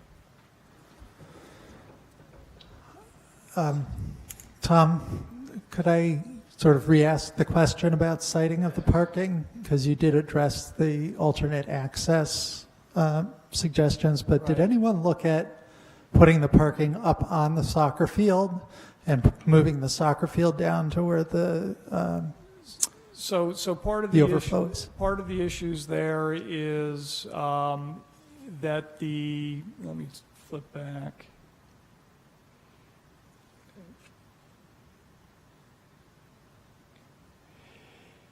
Is that you can see what's happening, that the constraint is narrowing the width at this location, so we wouldn't be able to get the volume of parking or the parking that we need at that location.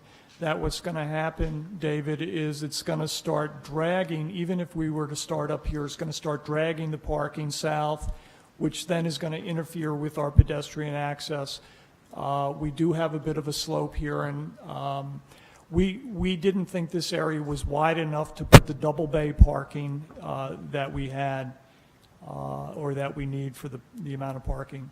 Also, just one other thing is some of this parking, we see that some of this parking may be during certain times some parking for the daycare facility. So if we move it up the hill, it gets a little bit further away from the daycare facility.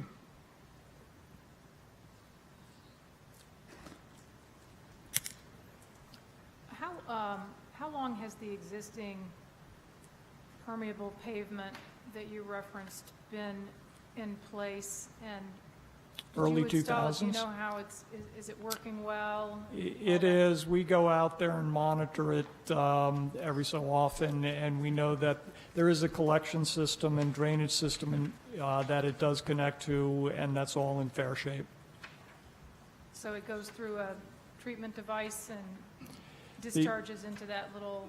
It goes through the porous pavement, then there's perforated pipe underneath that then gets into the collection system, that then discharges into that very wide vegetated swale that then flows eventually into the stream.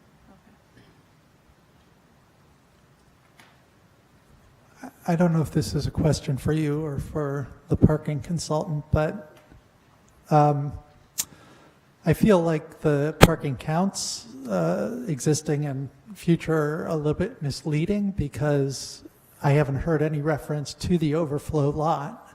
And one of my first questions was going to be, is that overflow lot ever used? But you've been helpful enough to show some aerial photographs that shows it indeed does get used. So, in fact, it seems like you have a net loss of about 100 spaces because you're getting rid of one lot and just hard surfacing another existing lot. So the overflow parking is really a construction laydown area that is used on occasion.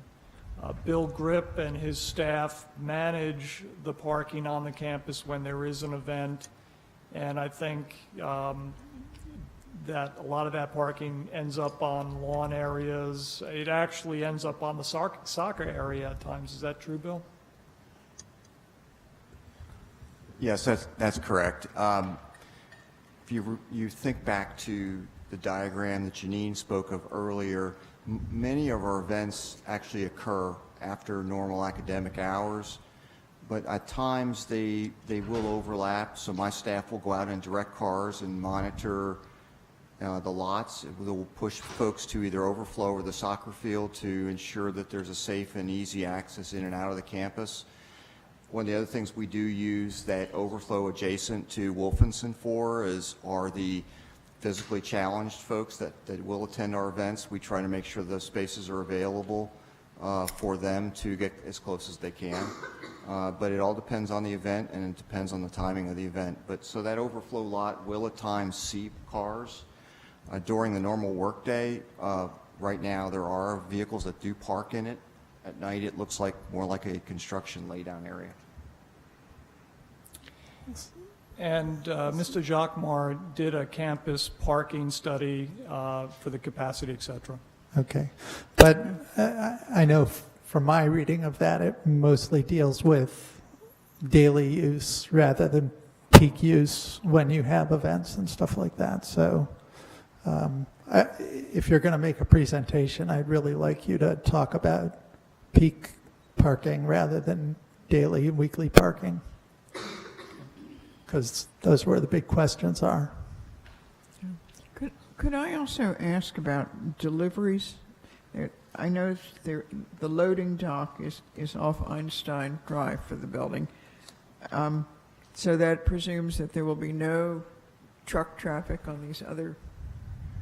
this driveway at all? Or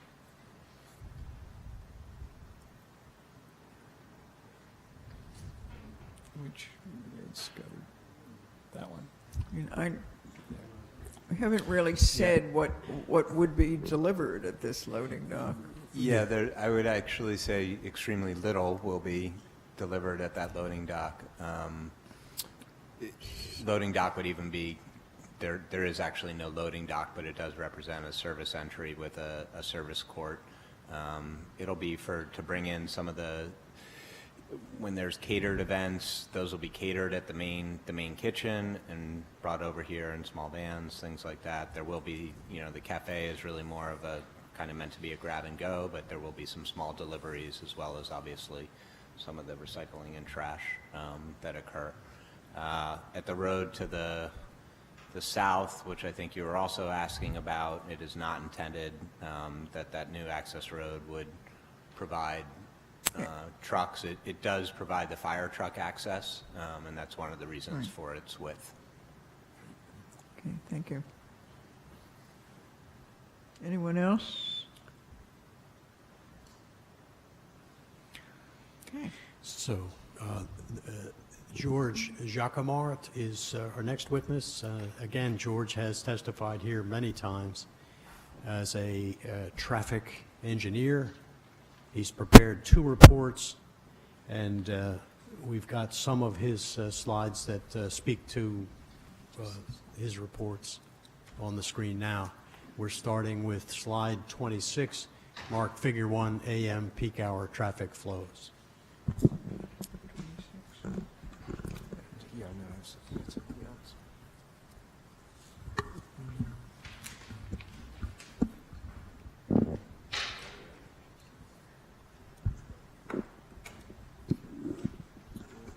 Okay, thank you. Good evening, Madam Chair, members of the Planning Board. Before getting to that slide, I just want to explain, as was mentioned earlier, we prepared 2 traffic studies for this application. The first report was presented in December 2016, where we did address the traffic impacts of this particular application. And as was mentioned before, we concluded there's no significant, no noticeable traffic impact, because we're talking of possibly 2 to 5 additional employees, and these employees will be primarily working in relation to events at this space, i.e. evenings and weekends. So there will not be any noticeable traffic impacts related to this application. And in terms of parking, we did parking surveys over a full day on an hour-by-hour basis, where we looked at the number of cars that were parked in the various areas, including the cars that were parked in that overflow lot, the gravel lot, the overflow lot. And the 99 spaces that we have in this lot does address that parking demands that we observed, plus the 3 to 5 additional employees that are estimated. I think in response to your comment, I think there will still be a reserve of parking on the site. I forgot the exact number, but our report did indicate, I think it was in the range of 10 or 15% of the spaces as a reserve over that number for, day-to-day variation or for special events. But it's true also, and I think the Institute is aware, that they lose this kind of gravel lot. It's not a very attractive lot. And so they lose that flexibility. It's primarily used for construction vehicles, but there is not a large overflow lot anymore as we have today. The second report that we prepared was at the request of the town. We were asked to look at the more detailed traffic impacts of the Institute in general, independently of this particular application. So in January, February, we did a series of traffic counts, very detailed traffic counts in the neighborhood around the main campus. And this first exhibit shows basically what we call the traffic generation of the Institute at itself. We kind of drew a screen line around the main campus, and we counted the cars in and out at those locations. We did a series of what we call manual counts, turning movement counts, and also a series of what's called ATR counts, these automated tube counts. We did the tube counts, and we did them over a whole week on Olden between Newland and Earl. And I'll mark the point. This is this, if I can find it. Right. That location, that was an ATR count over a full week, and then the same on Springdale Road was also an ATR count over a full week. And then the other locations, we did manual turning movement counts. So here you can see that the Institute today, during the morning peak hour, and the morning peak hour here was from 8 to 9 a.m., the Institute had about 104 vehicles in the inbound direction and 29 vehicles in the outbound direction. That's the total for those 4 locations. So these are 4 residential streets. Each of them is a pure residential street that's serving the Institute today. And what's interesting is that today, in the morning peak hour, in terms of inbound traffic, Maxwell Lane carries about 43% of that inbound traffic. Battle Road, the Battle Road connection to Einstein Drive carries 3%, very little traffic. Olden Lane carries 45%, and Springdale 9% of the inbound traffic.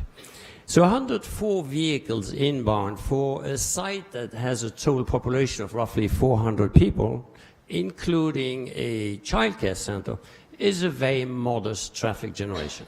It does reflect that a number of those people, large number of those people, live on the site, don't commute, and other people live relatively close by and can walk. The next slide shows you the same information for the afternoon peak hour. And here you can see, if we look at the outbound traffic, here the total outbound traffic is 94 vehicles during that peak hour. That's from 5 to 6 p.m. And you can see for the outbound traffic, 30% is using Maxwell Lane, 1% Battle Road, 54% Olden Lane, and then 15% on Springdale. So here we see a higher proportion of traffic using Olden Lane, and the main reason for that is that Olden Lane has a traffic light. And so it is a much more convenient way to exit the area. It's also a much safer way to exit the area. So a lot of, a good portion of the drivers do select Olden Lane because of that traffic light that's at that intersection. The next slide, here we focus on Olden Lane. We know that there's concern by some of the neighbors on Olden Lane. I'm not going to go through all these little arrows here, but the main point I'm making is here the intersection of Ober and Olden. If you add up all those vehicles that enter this intersection, we're talking about a total of 64 vehicles in the peak hour, the morning peak hour, going through the intersection. That's a total number of traffic going through the intersection. That's basically one vehicle every minute. That's very low traffic volume, compared to all the other residential streets that I have worked on in Princeton. And in the afternoon, the next slide shows the same information for the afternoon. There, I think the total was a little bit higher.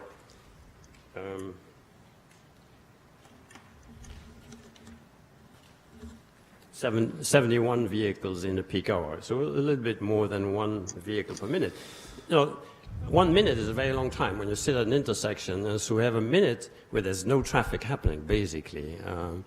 So that's a little bit the traffic volume during the peak hours. The next slide shows the daily volumes based on the ATR count that we did at the lower portion of the Olden between Newland and Earl. That was an ATR count that gave us a total of 702 vehicles per day. This is on the average weekdays. And then the other counts that were done during the peak periods, morning peak and afternoon peak period. I think we had a question just to Sorry. I'm sorry, what's ATR? Oh, I mentioned it earlier. It's an automatic traffic recorder. It's these tube counters where you put out the tubes. And we basically did those for a full week. So we have hour-by-hour counts and so on. And so you see that between Earl and Battle, Olden Lane carries a daily volume that ranges from 620 to 700 roughly. That's not a high volume for a residential street. It's a very low volume. When you look at, for instance, the RSIS standards, the New Jersey state standards for residential streets, they recommend a maximum of 1,500 vehicles for a street like this. And here we have between 600 and 700 vehicles. So it's not even half of what RSIS would recommend as a maximum. And I should add, RSIS is a relatively conservative standard. Other municipalities in other states, they do consider higher volumes in the range of 2,000, 2,500 as a reasonable threshold for residential streets. At the upper portion of Olden Lane between Battle and Mercer, the daily volume is a little bit higher, 865. We see that 865. That's the traffic, the total for both directions on a 24-hour basis. And the reason that that's higher is to some degree because some traffic comes from College Road and then makes a left onto Springdale, comes down Battle, makes a right. Because it's so difficult to make a left turn from Springdale onto Mercer, they drive through the neighborhood to make a left turn at Olden. So that's the reason. But that only happens during the afternoon peak hour. I observed it even this evening. I looked at it around 6 o'clock already. You could see that that peak condition was not there anymore. So that's the reason that's higher. Also because there's a little bit more residential traffic on Olden Lane, driving in that direction.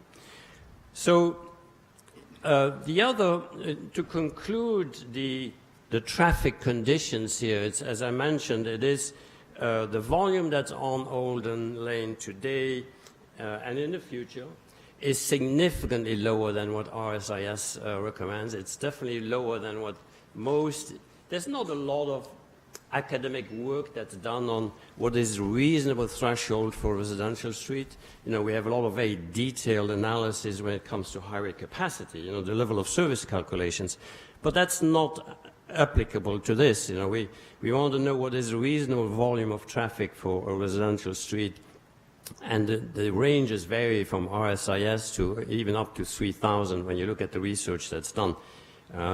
So the point is we're definitely substantially below those thresholds. The other point that we did observe and count the number of trucks. That's obviously is a concern. And in percent of trucks on Olden Lane, they vary between 2 and 5%.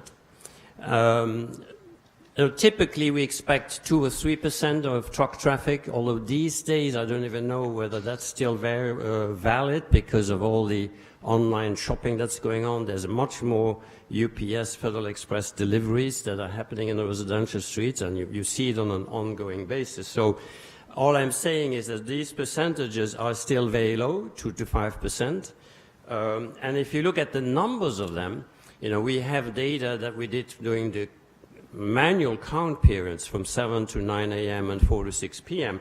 It's basically, we're talking about 2 trucks per hour in the two directions combined during those peak hours. So it's not a large number of trucks, and also not all those trucks are related to the Institute. And, the neighborhood also generates some trucks, including UPS, Federal Express trucks. I have been in the neighborhood fairly often over the last few months. You always see, whether it's the telephone company or the cable company or landscape maintenance people or construction trucks, there are always trucks in the neighborhood that are not related to the Institute. And when I talk about trucks, it is primarily 2-axle trucks or trucks with 6 tires, 2 in the front and 4 in the back.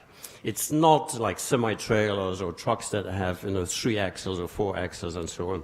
Of all the trucks that were counted, 96% were 2-axle trucks. In addition, we also measured the speeds. As you probably know, the town has a speed reader on Olden. If I remember correctly, it's between Ober and Hazlitt. We measured the speed down where we put the tube counters, the ATR counters, and the average speed that we measured was 25 to 26 miles per hour. The 85th percentile speed, which is always measured by traffic engineers, is 29 to 30 miles per hour. And they are roughly the same as the speeds that are measured by the town a little bit further north. The speeds that are measured by the town a little bit further north are slightly higher, maybe by 1 mile per hour, but it's roughly the same. And I would say that kind of speed pattern is very typical for residential streets. So and I have personally observed the traffic. I don't think that there's any particular speeding problem. Obviously, we always like cars to go lower, slower.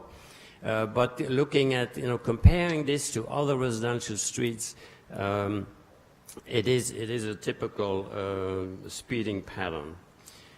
The next slide Here we were interested to look at, whether the Institute could undertake, other measures, TDM measures, transportation demand management. From the university, for instance, they have a very active TDM program, where we also geocoded the residential origins of their commuters. But you can see here that it's a very spread out kind of residential pattern. We also looked at how many people live within walking distance and bicycling distance, and the numbers are very small. And although, we do recommend that the pedestrian and bicycle conditions be improved, but it's not something that we can count on to really make any significant difference. The last slide, this is a new slide. The previous slides were slides that were in our report with different formatting, but they were the same slides, same information. Here we try to address the questions that were asked by your consultant and by the town. Basically, does the location of this parking lot and the location of this space that is designed for special events shift more cars towards Olden Lane or not? And, when we look at the previous plans that you saw, the site plans, where we see, the parking lot next to Olden Lane, and we see the building close to Olden Lane, you can draw that conclusion. But if you think of it, of the people that are driving to the site, if I find my pointer here, where? Thank you. So our site is down here, and this is the parking lot that you can see here with the red arrow is the entrance. The alternative entrance is marked at this location. In red, I indicated these are the, whoops.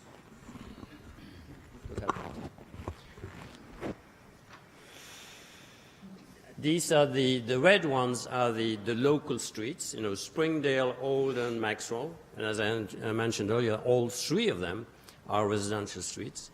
And in blue are the more regional access routes. So imagine, a person coming from Route 1 or a person coming from the Dinky station and driving to the Institute will take College Road, will probably turn left on Springdale and use one of the roads to get towards the Institute.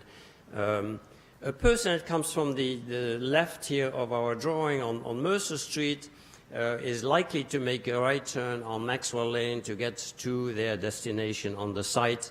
And people coming from, let's say, Nassau Street, Route 206, they're going to come down Mercer, and they will most likely make a left turn at the traffic light. And it's not just the traffic light, it's also the fact that we have a left turn, or we call it a protected left turn lane, to make a left turn from Mercer onto Olden that will tell that person to make a left turn at that location. Whether the parking lot is on this side or is on the west side of the main building is not the key determinant. The distribution of traffic between Maxwell, Olden, and Springdale is largely dictated by the origin of the trips that come to the Institute and by the fact that there's a traffic light at the intersection of Olden and Mercer and a protected left turn lane. So that's my response to both of those comments. And so whether the access is off Einstein or Olden Lane is not going to make a noticeable, a measurable difference to how people will approach the site. I think that's my presentation. I think to conclude, we feel that there's really no particular traffic condition here that warrants a significant change in the road or the road connections, the network that we have here. I think looking at Olden Lane, yes, there are traffic calming measures or things that could be done. I think the Institute is prepared to help work with the town to do that. But it's not a condition that warrants, a substantial mitigation measure And I think I heard that some people are proposing a dead-end street on Olden at the location where the Institute property would start. And I don't think that's a good solution. I would strongly recommend against it, because what it would do, it would shift traffic to other residential streets, Springdale or Maxwell. We have to remember, Maxwell is also a residential street. So I think, I could see other measures being done on Olden to make sure that traffic is slow. And as I mentioned earlier, the Institute is prepared to work with the town to figure out what the best measure would be. I'll be happy to answer questions. Okay, questions? Yeah, I think your explanation for why moving the parking lot doesn't perhaps have a large impact on the way people access the site, but I don't feel like you really answered the question about moving activities from the west side of campus to the east side of campus doesn't impact the way that people access the site. Because I know when I go to the Institute for activities that are currently over on the west side of campus, I'll come in on Maxwell. There's a parking lot on that side of the campus, the activity's over there. But if I'm coming to something at this new Commons building, I'm going to come in on Olden. I mean, it seems to me pretty clear cut that relocating the activities to this side of campus is going to increase the traffic on this side of campus. I don't think so, because we're not changing the number of parking spaces on the west side. That number remains the same, and it's the parking that is the determinant for the distribution. But even then, it's still, we can go back to that map. If you look at that map, whether your destination is, let's say, west of Fuld Hall or east of Fuld Hall, that's not going to affect your distribution of traffic. There may be, there may be one or there's always some people that are on the margin, but the majority of traffic, if you come from Maxwell, and if you come from Mercer from the south there, you're going to use Maxwell. If you come from Alexander, you're not going to use Maxwell. Nobody would do it. Also because it's less convenient to make a left turn, and even I would say it's less safe. On Mercer, making a left turn from Mercer to Maxwell, you do it out of the through lane. Your risk of being rear-ended is real. So, there are conditions there that are beyond the location of those parking lots that affect the distribution of traffic. That I feel the distribution is really not, at least not measurable. There's never 100% perfect science on this. But if you think this through, imagine driving from Nassau Street and going to the Institute, whether your site is on one side or the other of Fuld, you're going to use the same street.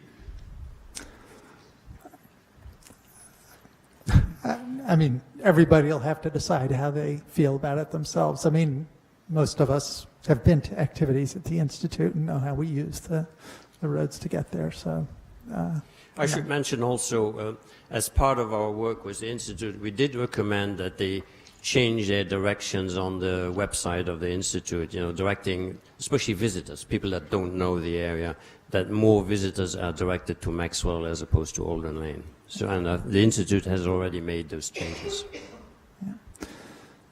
Yeah. The one other observation that I would make is that right now, I mean, the claim that because you've only got 3 to 5 new employees means you're not going to have major traffic impacts is not so true, because if you shift the distribution of traffic, you can have major impacts. So, for example, right now it's about 50-50, but coming in and leaving via Maxwell versus Olden. And if the relocation of this parking lot were to subtly encourage people to use Olden over Maxwell, frequent users, you could easily increase the amount of traffic on Olden by 25-50% with only having a net, a total increase in traffic of 3 to 5 cars. Well, let's assume you're right. We did our calculation is in the morning peak hour, we're talking about 100 cars total coming in. And we had, what was the number, about 40%, I think, coming in through Maxwell, so that's about 40 vehicles. 43 and 45. If half of those would shift over, that's 20 vehicles. We're still way below any of these standards. In terms of quantity of traffic, what is that reasonable threshold of traffic on the residential street? Sure.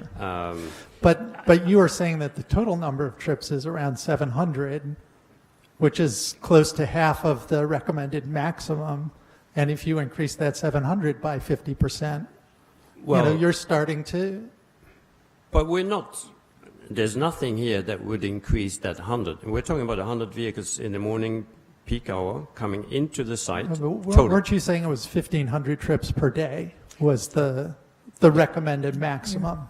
Right. Okay. And the existing trips per day is about 700 total. 600 to 700, yes. Yeah. So, but there's nothing that will ever increase that 600 or 700 by 50%. That will never happen. So maybe you can clarify. So the 600 or 700 was total trips in and out, not trips on Olden versus Maxwell. Correct. And not just total Institute, trips. right? Because I thought, we were talking about the traffic on Olden. So is it the 700 total to the Institute, or is it on Olden? Yeah. The total daily traffic on Olden and the southerly section is between 600 and 700 vehicles today, and in the northerly section it's about 830, if I remember correctly.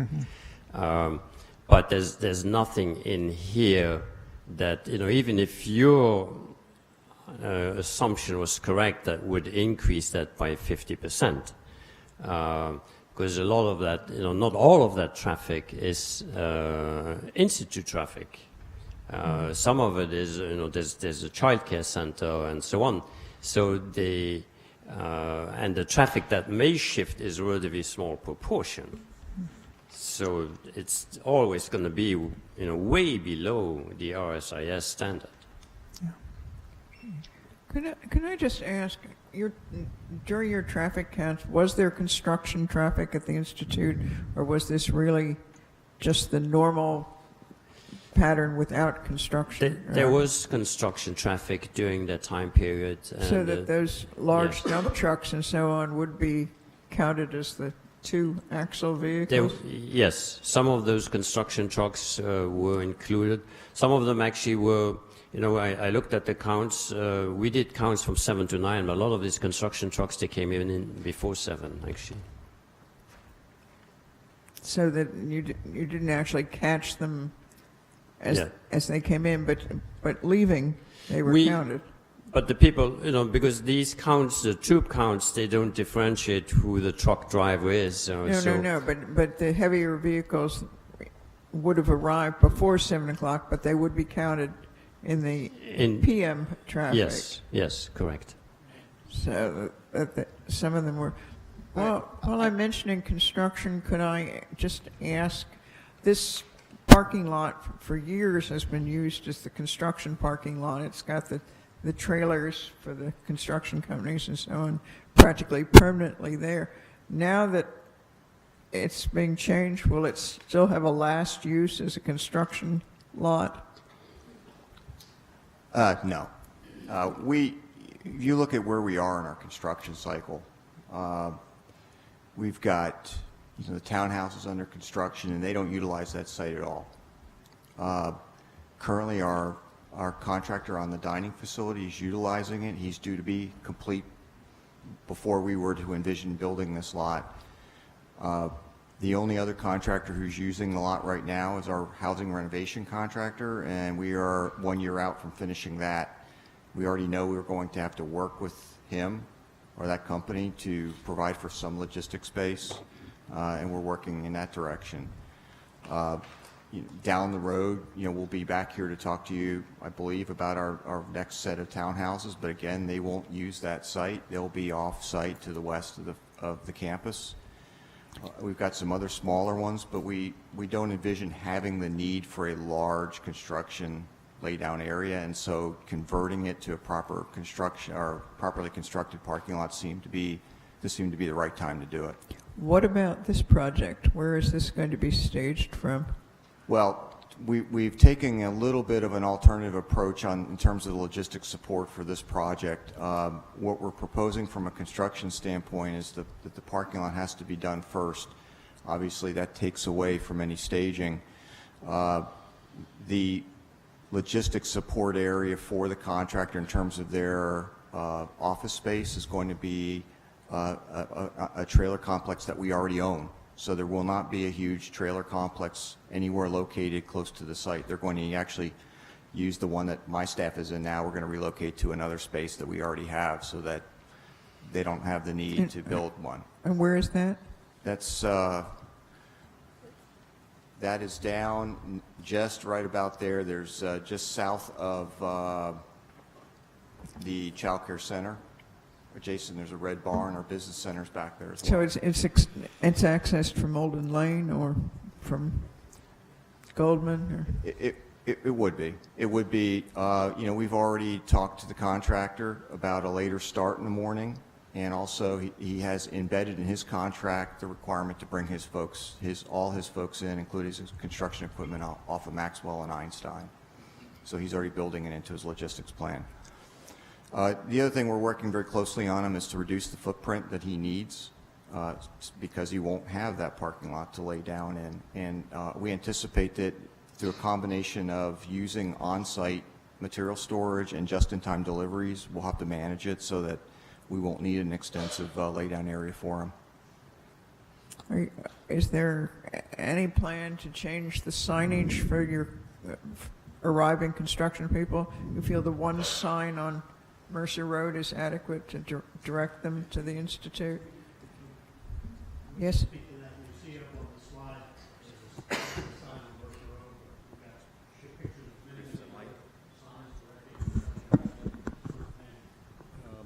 Mr. Grip was going to speak to that next. Okay. Having said that, he is going to speak to it next, but we thought we'd take the time to allow for neighbor comment if the board was so inclined, so that Mr. Grip would be in a position to respond to those and to explain to the board the steps that he's taken and his staff has taken since we were here last, and the conditions in the dining hall application were laid down. But he will speak generally to the issue of the construction traffic using Maxwell and not Olden. Okay, so... Can I ask a question? Yes, before we move to public comment. Yeah, is anyone going to speak to the landscaping issues? Thank you. It is your tradition to refer landscape issues to the landscape subcommittee of the board. There you have the shade tree references, Mr. Dobromelski's memo. I think Mr. Solo read off the vast surplus of new trees that are coming. We could give you an overview of it, but it's... Well, is there anyone here who actually is involved with the design of it? Let me just say what's getting to me is that all of our advisors, the Environmental Commission, the Shade Tree Commission, Dan Dobromilski, discussed the need to change from monoculture to diversity. Right. Well, I want somebody to defend monoculture because that's the way the Institute's ornamental trees have been designed for years, and Right. I love it. And in fact, if you look outside, you will see on our own plaza a very good example of monocultural planting that is beautiful. So I just want to be sure, if I'm not around when that discussion gets heard, that somebody is going to stick up for their Well, plan. the chairwoman will, I gather, designate the members of the landscape subcommittee, but if you wanted to speak to that, we're going to respond generally to the memoranda, and we're going to say we agree with everything, but this whole category of landscape, we agree to take all of these issues up with the subcommittee as a separate issue and to really dig into it. That your practice has been not, that there's been a number of suggestions from each of these groups on landscaping. And we'd like to just take them as a bunch and sit down with the subcommittee and finish it up. One question about the hours of construction.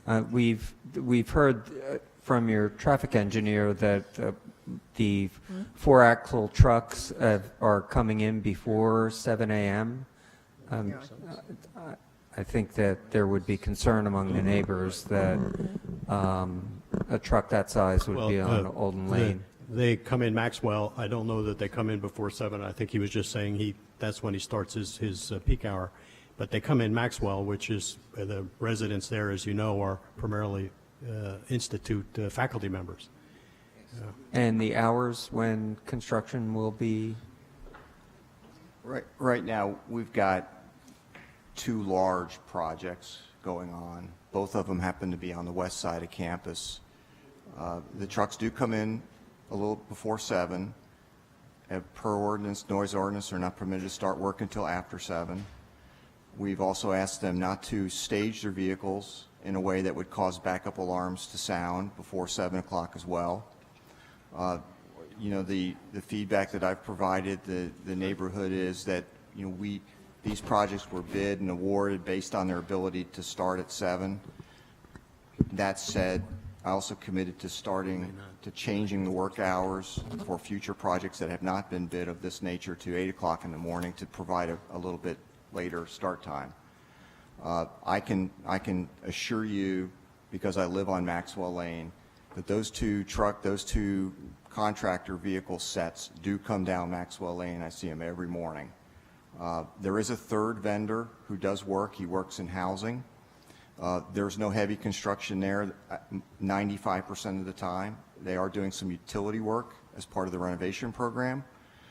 Their instructions are to start outside no earlier than 8 o'clock. If they've inside work, they're permitted to start at 7. They don't have the same size vehicles that the other two. The other two are much heavier. Does that answer your question, sir? Sure. Thank you, sir. Yeah, okay. I just have a quick, I have one. Just a minute.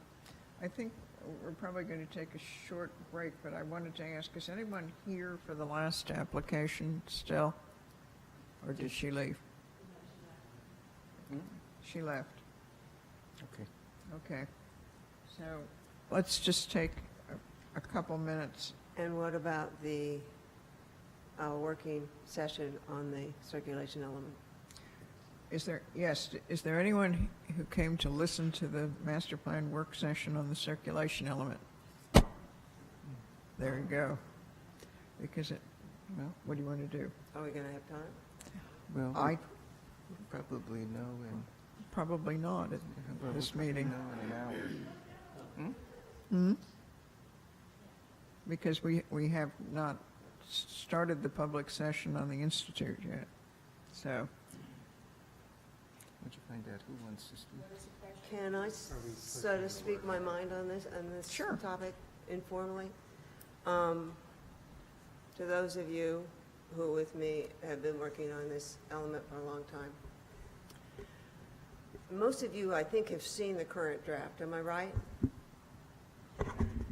Most of you have seen the current draft. Am I correct, of the circulation element that includes the various recommendations about the bicycle master plan and others?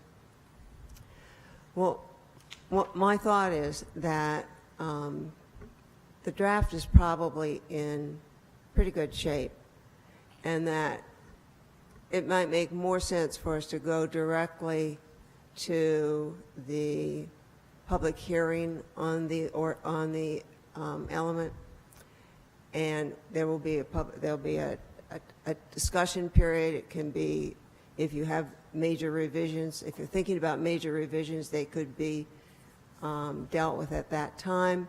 But I think it's close enough to being ready to go that we could actually have a meeting, discuss it, and pass it. Now, I don't know when that's going to be. And David and I kind of discussed the possibility because we could see that things were looking iffy. So that would be my suggestion, is that we simply move this discussion to a formal meeting and make it a public hearing. Well, certainly we can do that, but you could also invite people who would make comments tonight to submit them in advance so that the committee has an opportunity to consider them. I can't hear you.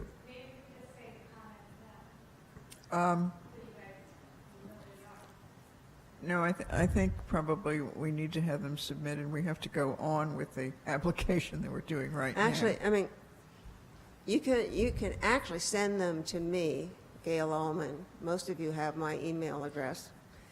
And we will, so that if there's no problem with them, we'll be ready to talk about them when the meeting occurs. Or send them to the planning office, and we'll work from that point on. And is the document publicly available? What? Is the document publicly available on our website, or can we put it up, the draft? I thought it had been distributed to. It's been available. It's been shared, through Can we just throw a copy up on the some of website? the active groups, but I think it should be posted. It is available. It can Yes, be. Lee? If the board wants to direct us, we can put it up on the website. I don't believe it was, because we usually wait until after a work session of the full board to know that there's a consensus on the plan, but if I'm hearing seems to be some consensus, which may change depending on some public comment, we can get it up on the web so people can see. And just so it's clearly marked as a draft, right? So everyone understands that. Yeah, and we'll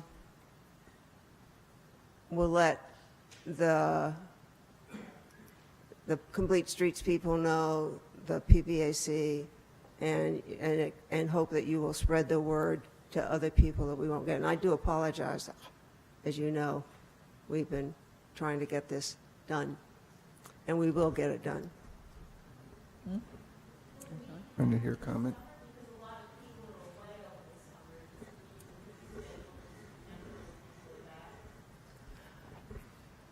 I don't know when we'll do it, but if you thought it would be better to wait until the fall, I think the board might welcome that. I'm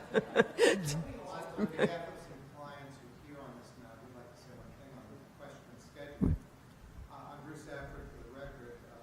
Carl Mayer and Karen Zembelmayer came to address issues on the circulation question. I appreciate Ms. Allman's concern of... Is your mic on? I can't hear you. I don't think it's on. Somehow, Take it up and hold it right up and use it. Is that a little better? I'll Yes. just speak louder. I'm sorry.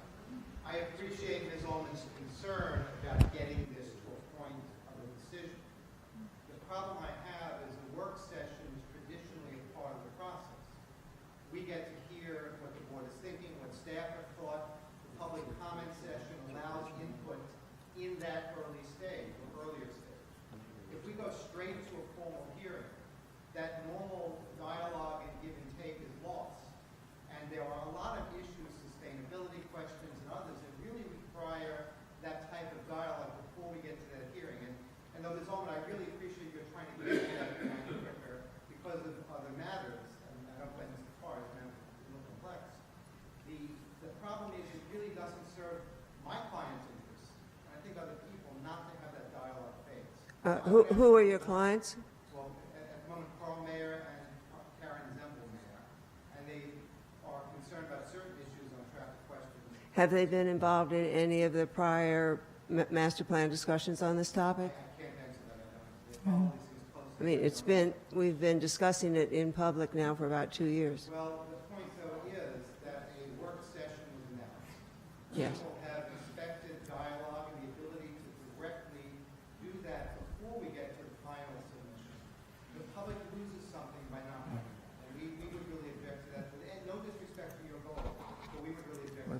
stay around and see if we I tell you what, we will think about that, take it into consideration, and since we're talking about autumn, get back to you on it. I can't make a decision about that now. No, I appreciate that. The other thing I'd say is I think the fall is better. We lose many people in the summer, and particularly many university people who have input on sustainability questions, and others who are gone in the summer, doing research, et cetera. So I think the fall. I think Fine. we've heard that. I think we need to get back to this so that we can perhaps conclude this hearing before it starts bumping out all the other hearings, and we're in the For fall months already. ahead. So that we'll go back and look at the schedule, and we'll let you know just when the next discussion is. Yes. Which? So,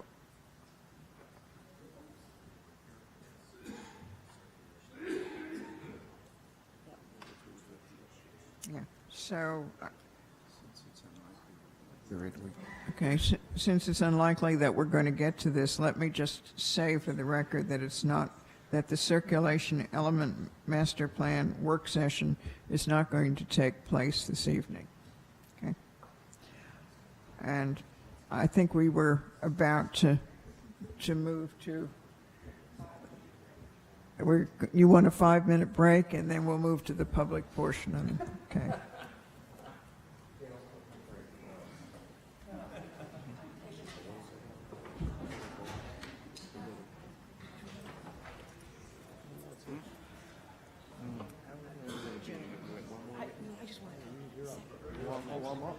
So I can have my hair strips. Not that you don't know. You don't have another one.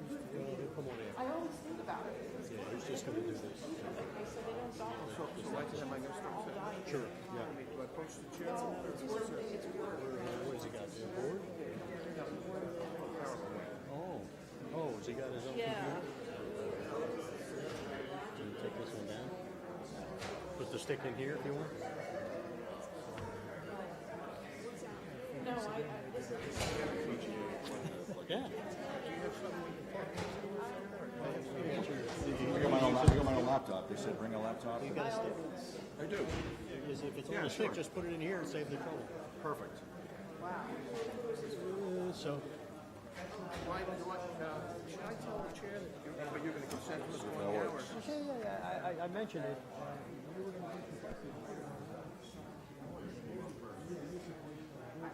And they want us on We'll get you on here. Perfect. My guy's up next. Okay. You know, I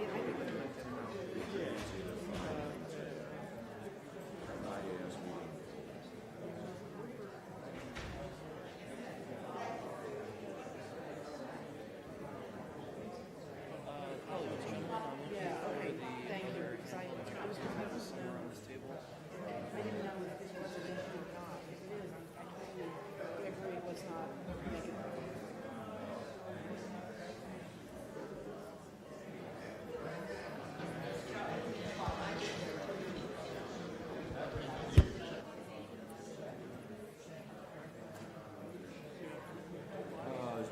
PowerPoint's my better.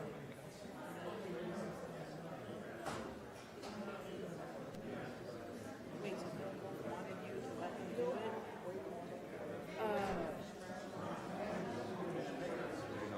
And just let them break the silence?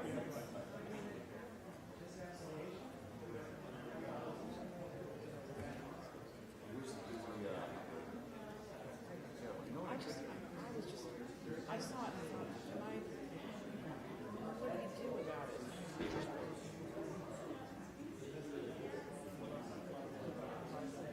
I understand.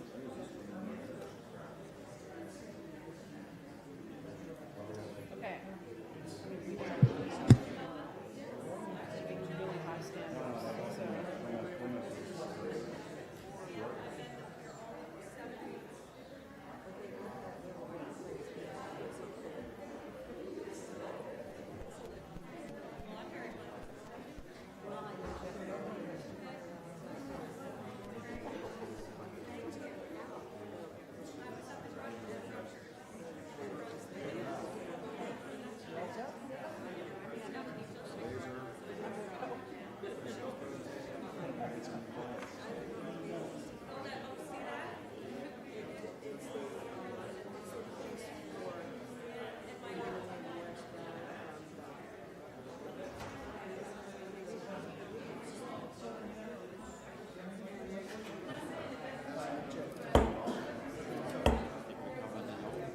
Yep.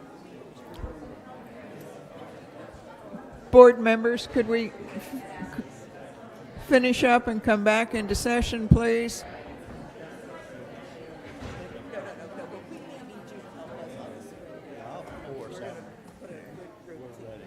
Yes.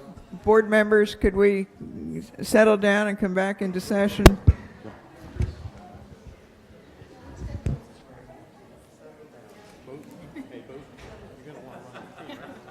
It's very hard.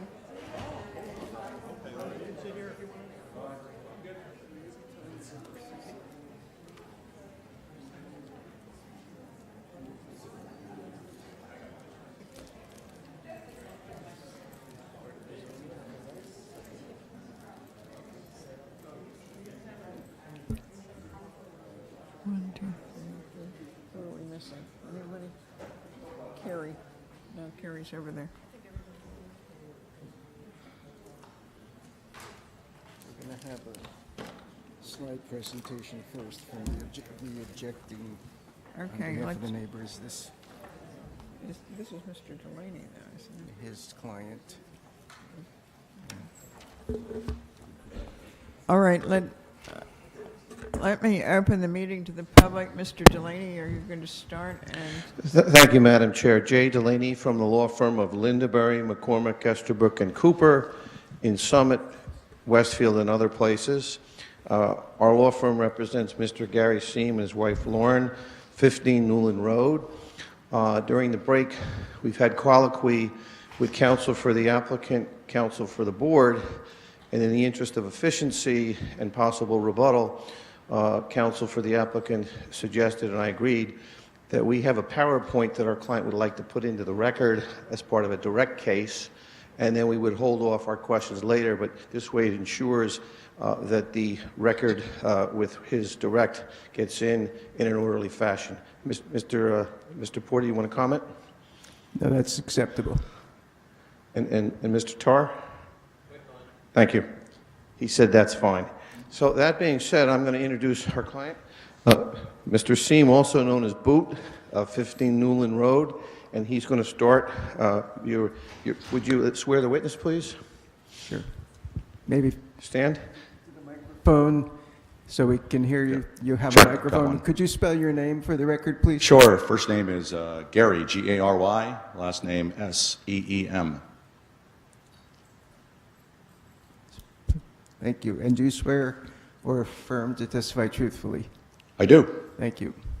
Yeah, Mr. Seam, you heard you live at 15 Newland Road, is that correct? Correct. And you're familiar with this project?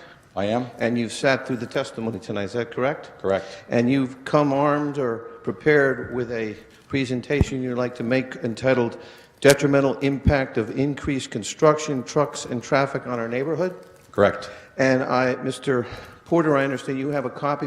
Do we want to mark that into the record, or we want to wait till the presentation is done? This is just hard copy of it.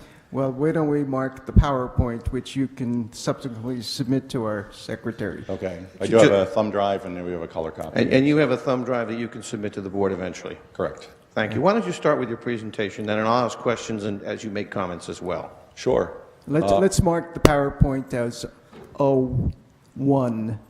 And I take it there are a number of slides About in 50, that PowerPoint. 59 slides, but I swear this will go quickly. Okay, I can but we need a sense way- meeting fatigue We setting do in need a already. way I've of seen it happen. identifying which slide. I see the slides are not numbered, Correct. right? But So they have maybe headings at the top. Correct. Okay, proceed. So thanks very much for the opportunity tonight to present to you guys. As I said, I can see meeting fatigue setting in already, so I'll try to be as brief and succinct as I can. I will start by saying that Lauren and I are friends of the Institute. We like the Institute. We support the Institute. We go to many programs there. We actually think this project with the Commons building, which meets the appropriate use, is a great idea. The issue that we've got, which we're going to touch base on, is primarily on the traffic, construction traffic, trucks. And I'm going to say probably three key themes tonight. One is that I know everyone's been sworn in to tell the truth. There's a ton of flawed information here, and we're going to actually see physical evidence of that tonight. non-compliance with current projects that the Institute's doing, and sincere concern about future projects that we've proposed here tonight. And before you go on further, let me interject and thank the chair for allowing us to do this. Last question is this really the best option? And I think that's something that the Institute, the town, the neighborhood needs to consider. One thing I like to touch base on is whenever you look at a project like this, you like to see, is there any precedent? Is there anything that has happened previously that might guide us on this project? Neighborhood history, and there is a precedent. Springdale Golf Course in 2004 moved from the College Road site to its current location. At that point, I think Marvin Reed was the only person who voted against this idea, but the planning board asked the golf course direct its traffic onto Alexander through the kind of circuitous Clubhouse Drive and not have the parking lot and traffic exiting onto Springdale. If you're familiar with the area, it's blocked off now as an emergency exit only, but the idea was putting a parking lot and traffic of that size into the Springdale neighborhood was going to be detrimental to the traffic. And I think the golf course traffic and the golf course parking lot is probably smaller than the project we're talking about tonight. So here's an example in the neighborhood that the town and the planning board has ruled on and has made a decision right on the opposite corner of the neighborhood, hey, let's not do this and find an alternative. Last year, the planning board approved the minor project of expanding the Institute kitchen. There were conditions that were applied to this, and here's a letter from Robert Digraph we got in July that says, and I won't read the whole thing, but one line, in approving the project, the planning board included conditions to which the Institute agreed regarding the routing of construction traffic. Let's look at some of the highlights. Institute has agreed to use Maxwell as its primary entrance for delivery vehicles, defined as any vehicle larger than a standard utility van or pickup. All posted speed limits must be observed. On Olden Lane, only tractor-trailer trucks not able to safely navigate Maxwell would be on Olden Lane. Only tractor-trailer trucks. Also, if you go back to the Digraph letter, any tractor-trailer happens between 8 a.m. and 3 p.m. with a police escort. Maxwell, all construction vehicles, all delivery trucks go on Maxwell. So at the hearing for the kitchen expansion, Bill Grip testified that the Institute would pledge to meet those construction demands, use Maxwell Lane as their primary entrance. They're going to work with the Princeton Police. They devised a construction traffic plan. All traffic was routed as determined. Tractor-trailer trucks between 8:30 and 3 would get a police escort on Olden. So my big question is, do planning board conditions really mean anything? Pictures you're about to see show otherwise to such an extent that the neighborhood has experienced detrimental effects to the current project. Bill Grip's email from last week to us on June 9th, quote was, "We know we can't reasonably attain absolute compliance with these conditions." I'm going to ask tonight, isn't a violation of the conditions under which a variance was granted a reason to stop work? Here we go. Now, my wife does drink Diet Pepsi, and I suspect she goes and buys a few cases at ShopRite or Wegmans. Here we are at 5:04 in the afternoon, and it's a truck. By the way, this camera is located on my property on 15 Newland, between Newland Road and Ober, facing Olden, and the truck is going eastbound towards the Institute. So any traffic passing here is on its way. There's nowhere else to go except the Institute. And that's a Pepsi truck? It's a Pepsi truck. And I believe it's larger than if it is a tractor trailer, it's supposed to have a police escort, and there's no police escort. Here's another truck at 8:31 in the morning, making a food delivery. Here's a construction truck delivering beams. There's another construction truck leaving. This camera, by the way, captures every bit of motion through here, so if you really want, I have probably 2 terabytes of Dropbox files I'm glad to share. So we're just going to go some highlights here. May 26th, there's a date on them. Here's another truck coming out of the Institute. Here's a party rental. I guess it's a truck leaving from the Friends party. And read the title up top for the slide so we get a flavor. The title says, Representative Pictures of Daily Life on, well, it should say Olden Land, a residential Princeton Street. another truck. And by the way, I've left out UPS trucks, FedEx trucks, mail trucks, PSE&G trucks. All of those are taken out. Pickup trucks aren't included. Food trucks. Oh, here's a tractor trailer with some heavy equipment. So, you know, those are a variety of dates. You might say, geez, what's it look like on a typical day? Here's June 9th, last Friday, starting at 6:21 a.m. Truck, here's at 6:21 in the morning, passing our house. 6:47. 7:08. And of course, they have to come back up. 7:12 after dropping off their plumbing supplies. 7:45. 7:50. 7:53, another food delivery truck. The insulation truck leaving at 7:58. 8:03. 8:09, another, looks like the guy that came by yesterday. Here's a 8:09. 8:18, here's somebody delivering wood to the Institute. I believe all of these, if we go back to the original, all of these vehicles should be using Maxwell. Anything larger than a pickup truck that can make the turn should be using Maxwell. And just, I remind you, you're under oath. You verify the truth of these pictures and the timing and the date? I do. Thank you. Wait, can I just ask a question? Just Sure. Could you go back, because it seems like a lot of those were vans. I mean, aren't they smaller than a truck? I mean, I can see lots of trucks. I would say that's larger than a pickup truck. That is a pickup truck, but I Okay. mean, like that one. But I mean, a pickup truck is supposed to use Maxwell Lane. But this, I just want, because I want to know. I mean, I agree. There are lots This of big camera's pretty trucks. high too. These are fairly large. I mean, they're panel trucks. All deliveries. Well, we're gonna see it again. I'll put it Okay. up on another slide. So you know, I don't want meeting fatigue to set in because you get the idea. If you want to see 8,000 more of these, I'm glad to share them. Well, I Here's mean, a- I want to here's see the Rumsey. big, humongous trucks, but the smaller I ones mean, seemed. that's a big truck. But So Jenny, here, I mean, we can go back and the look big here. trucks are the only ones that are actually allowed. Here's the But here's they the need a here- police escort. Here's the All condition the other again. trucks aren't allowed at Only all. tractor trailer trucks that are not able to navigate Maxwell can use Olden. I just showed you, and those were between 6:21 and 9:08 last Friday. And I how don't many, have the rest of the- how many trucks were during that period of time? I think there were 13 there. 13 or 13 6? trucks? 13 or 16? 16, we can count, but if you want, I go back to look at the film, we can look at the rest of the day, I can look at another day. So this is a typical day in Olden Land? Olden Lane, excuse me, Olden Land. I just picked a day and this is it. But it's a And we typical have- day. And we have shared this information with the Institute over time. Okay, thank you.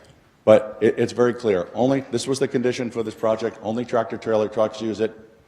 The Institute has not lived up to its bargain. I don't know if tonight's the forum or whatever forum we need to do, but I'd like to stop work on the kitchen project because the Institute has not lived up to the conditions granted for this project by the Planning Board. So how about speed? Well, actually, believe it or not, this camera actually captures speed as well using a cute little German program I found that measures combinations of frame, time, and distance. I'm not going to validate that this is enforceable for speed conviction because it's not set up for that. It could be, but if Chief Sutter wants to work with me, we'll come up with a plan. But it's actually very interesting and extremely accurate. I test it myself, and you'll see some examples here. Here's a car at 8:43 in the morning, 38.4 miles an hour. The program measures a green start line, a white middle, and a red end. It measures the number of frames. You know, if a webcam has a certain number of frames per second, and I know that distance, and I know how long it took that car to go the distance, you'll get the speed. So here's one 38.4, here's one 35.9. Again, I regularly drive through it every day. I'll drive through at 27 miles an hour and check what it says. I can look on my phone because the picture goes to the Dropbox, and it says within a mile per hour of what I was driving.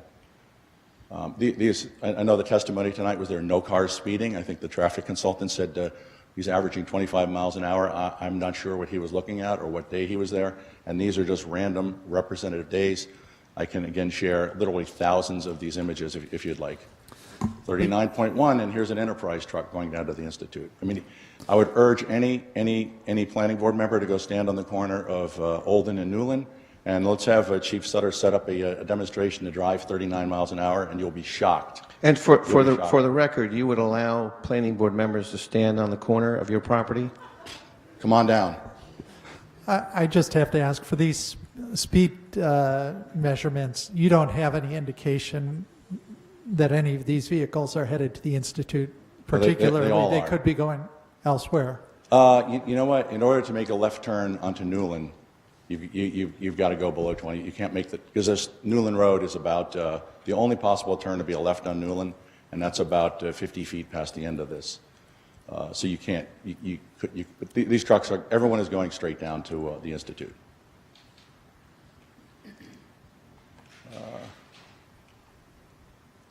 Another truck, 31 miles an hour. Okay, Safe Driver Award. It is possible to drive 25 on Newland, and the Institute van driver drives 25. Every single time he passes the house, he's 25 miles an hour. He is a solid citizen, and it is possible to do.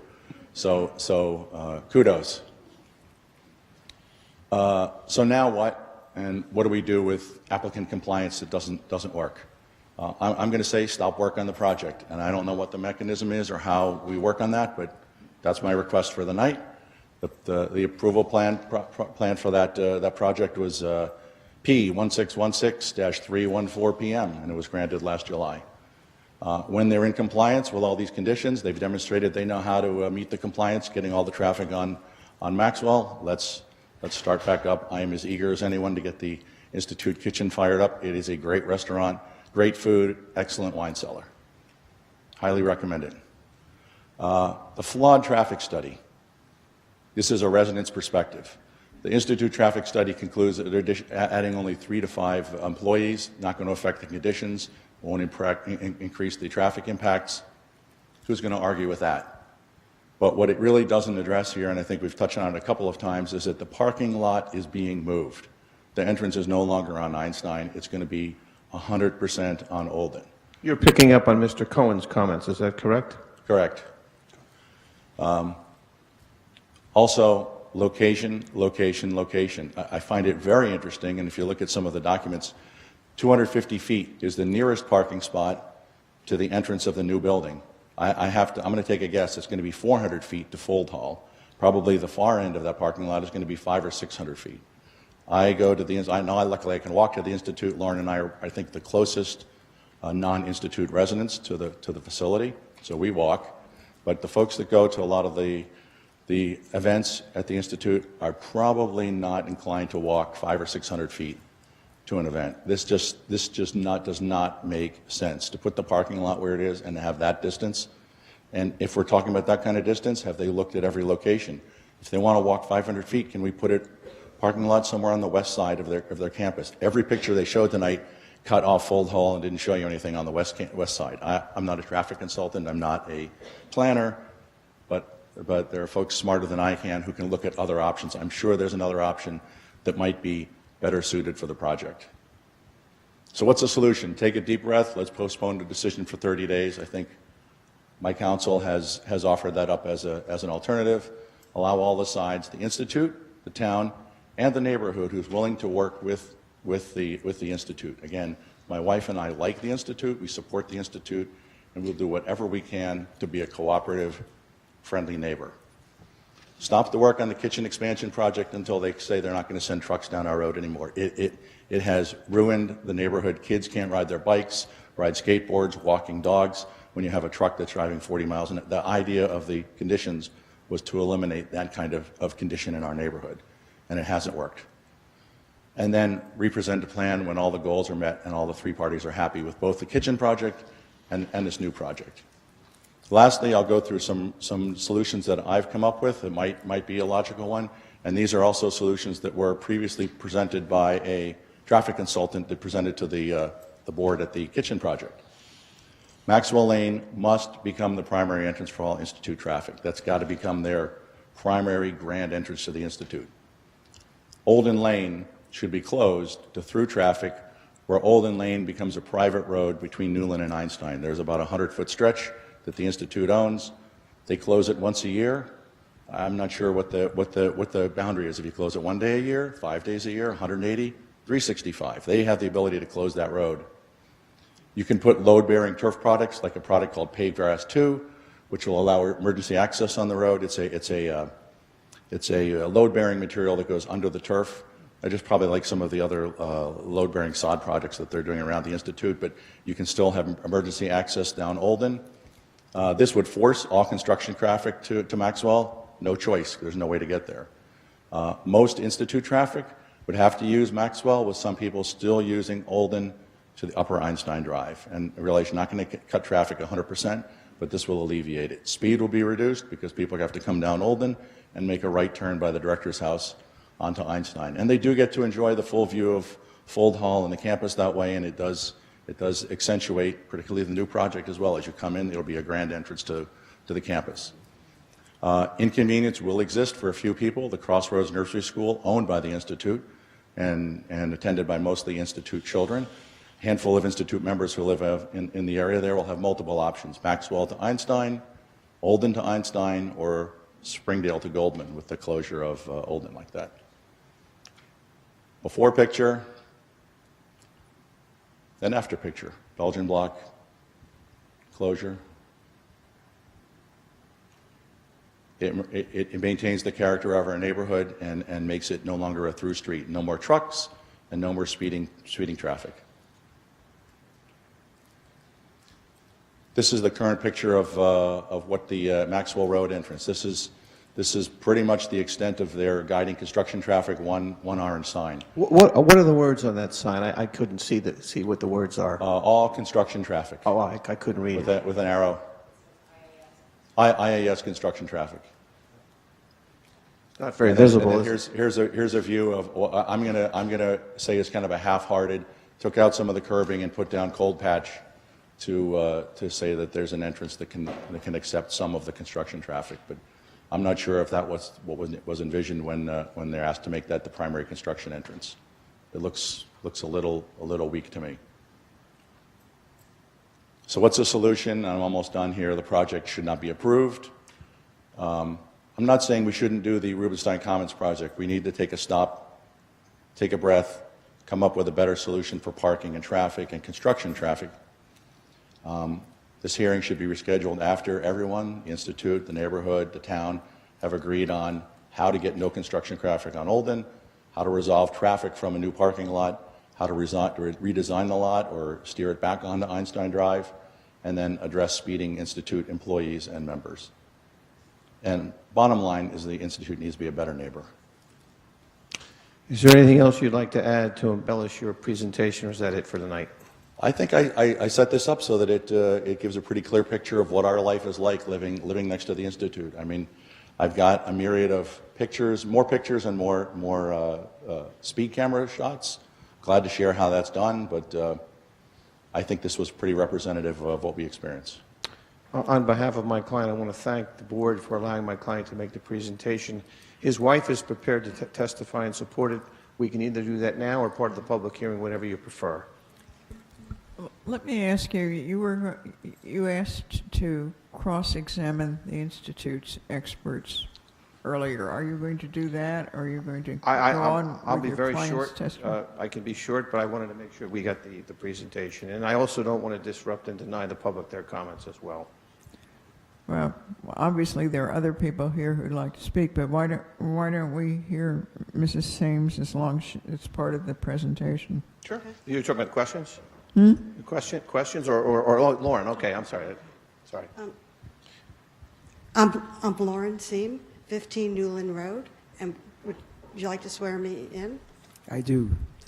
And do you swear or affirm to testify truthfully? I do. Thank you. So, I have a number of questions for both the Institute and the Planning Board, but my first question, and probably the most important one, my first question, and probably my most important one, goes to the process here. So let me ask the Planning Board, how does accountability work? Now, everyone's sworn to tell the truth. The Planning Board hears testimony, takes it at face value, makes a recommendation, perhaps makes a recommendation with conditions, then you go home, assuming that everyone's going to follow the conditions. What what's the mechanism when the conditions aren't followed? Jack, do you want to try that one? Or is that Or Mr. something that Porter, we need to maybe? think about? I mean, I guess, not to duck the question, but I guess one answer is the planning board does not have an enforcement staff. There is a municipal staff. There's a police department that, I don't know if you've complained to the police department about We have, and about they've speed. met us, yeah. And we have a construction and area, an enforcement area, complaints area within the municipality. Mr. West could talk to some of that. So, yes, we act and then we go home, and we as a board don't have an enforcement agency other than the agencies within the municipality, and there are enforcement agencies. Yeah, I don't know how the actual condition in the resolution was written, that it was an absolute that no construction traffic would be on Olden. The other thing that we don't know is where's all that construction traffic going. They have several construction projects, one being the one that we're talking about tonight was the kitchen, but they're also doing renovations to some of their housing. I don't know where those trucks were going, but I mean, the issue of do we have the ability to say you can't have trucks on a public road, I would have to defer to you, Alan, on that. We did. Well, we can go through the conditions that were imposed, and maybe we'll ask the Institute to respond to the information it's hearing as to not being in compliance with the conditions. I mean, that's a question that's I still just want to know wanna the answer, too. I want to share my recollection, which was that I was sort of pushing for the conditions to be absolute, but that Sergeant Murray was not willing to allow that, or he was strongly recommending against that. And so I think that the way they ended up being imposed was that it was the Institute was going to make a best effort, but it wasn't a hard and fast rule. That's my recollection. Well, but let's just say that they didn't do that at all. I mean, because I think that's a good question that I've actually wondered about when we do conditions. What if the applicant does not comply at all? Then what do we do? what is done. I'm not rather saying than- that they aren't. I mean, the we there, I guess, is a municipal family. Well, there can be stop work orders if there are conditions that are impacting the work. If the work is performed, I mean, depending on what it is, if it's a building and it's not built to the way the plans are spec, the stop work orders can be issued. A builder could be required to take things down that aren't in accordance with the approval. So it depends on the factual situation. Mr. Attorney, respectfully, I can also address that too. My most important client is my wife, and we live next to a private school that didn't comply. So what we ended up doing is we brought them.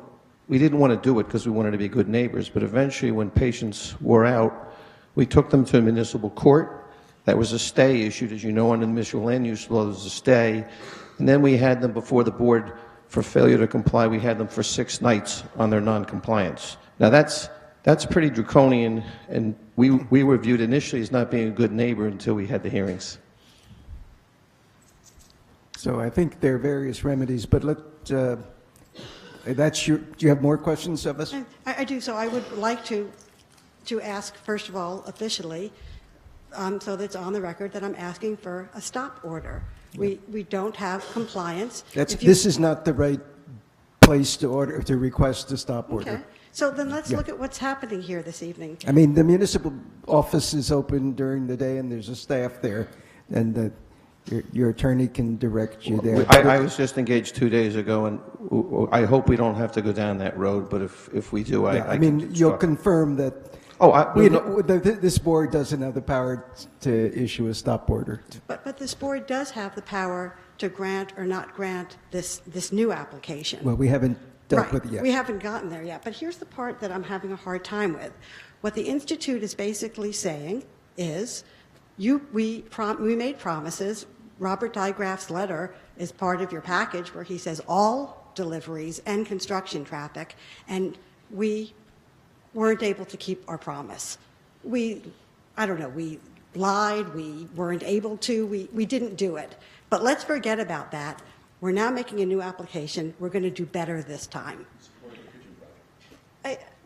Yeah, we did support the kitchen project, and I feel as though the Institute is not being a good neighbor back, and I think it's very odd to make a second request when you can't comply with the first request. I have a couple of other things that I'm having a little bit of a hard time with. The traffic study. Okay, the Institute at SPINA, the Springdale Springdale Institute Neighborhood Association, asked the Institute before this project came to the planning board to have a meeting with SPINA, and the Institute agreed, and Bill Grip had a meeting with the neighborhood on April 5th, and many of these people were here. And there were a number of questions. One was from the floor. I believe it was from Clara Anderson, who asked about traffic and speeding. And I guess, like, Bill Comey, I went home and took notes, and his answer was, there is no traffic and speeding, there is no problem. Then my question was to ask him about the Olden Lane relocation of the parking lot. And what Mr. Grip's reply to me was that it's not a problem, and it's been covered in, and I know it's not a problem because it was covered in our traffic study.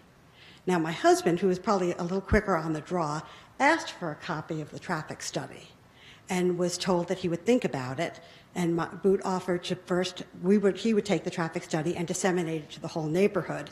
And that traffic study, then Mr. Grip decided he didn't want to give the traffic study to the neighborhood. And I think that was not in good faith, but also I think it's because the answer wasn't honest.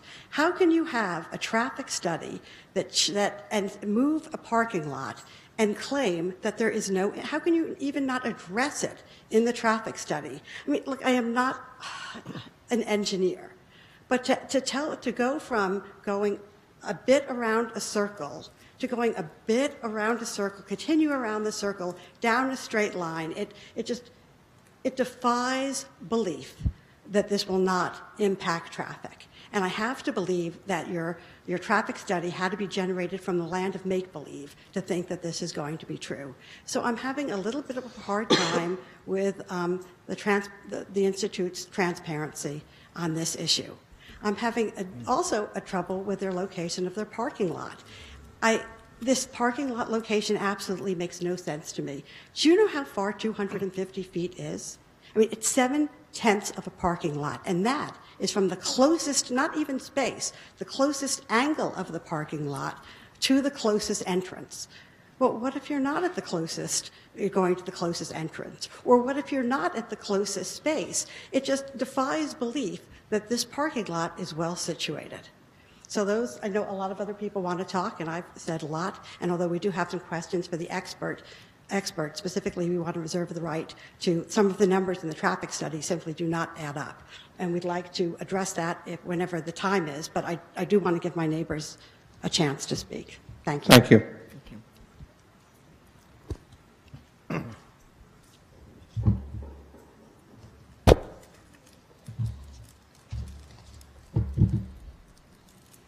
Okay, Mr. Delaney, you're not going to cross-examine and skip. I do have cross-examination, but in the interest of the public, Let's get some other the comments. public come first. Okay, fine. Thank you.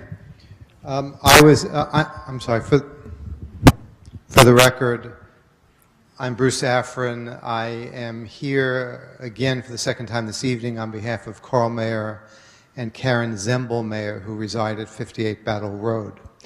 I do regard myself as sworn in the event I veer into testimony.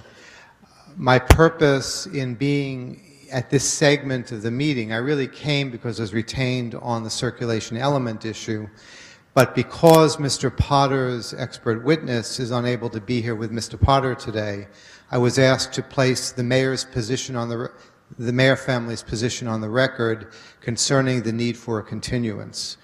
The last thing in my career I feel like doing is being in an adversarial position against Mr. Tarr at the moment, and that is not desired. We're actually partners, so to speak, in resolving the battlefield matter, and we'll all be back here on that later on. But as a due process question, the mayors would like the continuance. They feel the neighbors are entitled to it because an expert, Hal Simoff, who was retained by Mr. Potter through Ms. Sirasol, is unable to be here, and Mr. Potter can't be here. This is a fairly complex application. It does involve, as Mr. Cohen said, a change in the orientation of access of use on the Institute campus. It's a permitted use, of course, but it has impacts potentially on traffic. I think Mr. Cohen pointed to some of those. Mr. Jacques, in terms of letting everyone speak, you've put that on the record. I mean, the board hears the request for a... right, I'm about to be done. Right, thank you. And there are significant factual gaps still left in the record. The neighbors have not had a chance to present, well, aside from the testimony we just heard, their own expert. Mr. and Mrs. Mayer, and I think others, understood Ms. Siriasol's expert through Mr. Potter would be here. They therefore did not prepare to bring their own expert. And from a due process point of view, an important response to the technical testimony on traffic issues, particularly caused by construction over the multi-years of the project, is not available for these neighbors. So from a due process point of view, there would be a serious defect in the record if this was to be approved tonight. It's a complex project. It does change uses as a functional matter in the area, not uses under the zoning code. It impacts the neighborhood. And in fairness, I think the board needs to grant the continuance. I would ask Mr. Tarr to do it on his own, but I think the board needs to vote to do so. And I wanted to place that position on the record. Thank you very much. Thank you.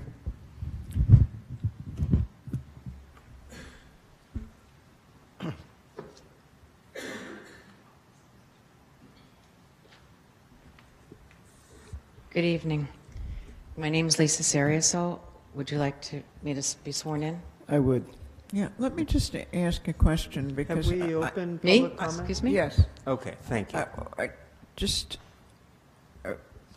Some of you are represented by counsel, and others are not. And generally, the position is that if you're represented by a lawyer, the lawyer speaks for you. So if you're part of a group that has hired an attorney to speak, just let us know so we can sort out who belongs with what and so on. I'm sorry, my point, Mr. Mayor, did want to give a factual discussion within his allotted time. I'm not doing that, and I would call him as a witness, and I think I'd be entitled to his attorney. So I think we're just trying to sense what we can accomplish tonight and who wants to speak, and it's already 10:30. Yeah, there are people who came tonight who intended to speak at tonight's meeting, and so let's go ahead, Lisa. Yes, I do want to swear you in. Do you swear or affirm to testify truthfully? I do. Thank you. Thank you. Excuse me, Mr. I got a copy of a letter from Bill Potter, Mm-hmm. lawyer. Potter. Sarasol. And so we just made the point that if you're represented by a lawyer, you ought to speak through the lawyer. Right. So, I- is she? Are you part of Bill Potter's group? Or I am. I'm actually, on his request, reading into the record the letter that he wrote to the planning board to request the continuation, as well as the proffer that he sent to Mr. Porter today. That's fine with me. I don't know that you can just submit those and they become part of the record. I believe the letter was sent to Ms. Catronio, so it is part of our file, and I have no objection to the other being submitted. And I outlined it to begin with today, Right. just so that we're clear. so let me just ask the board, because I don't think all of you saw this letter, and Mr. Porter did outline what's in it. You will be able to see copies of it if you submit it to the secretary here. Well, I have copies for each of you. That's great. Fine. So you want me to just pass them out and not read it? Yes. I think, given the hour, that's probably the best way to proceed at this point.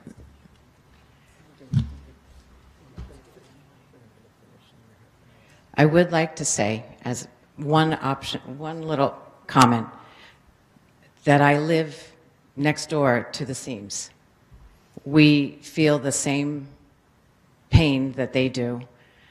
We are at the intersection, that famous little intersection of Olden Lane and Ober Road. On one side, it's Einstein on the other, which was the cross for Mr. Jacquemar's study. We know exactly what the traffic volume is like there. However, I'd like to point out that that traffic study was done in January and February with ice on the road. And it's a lot different in March, April, May, June, July, August, September, November. That's all. Thank you.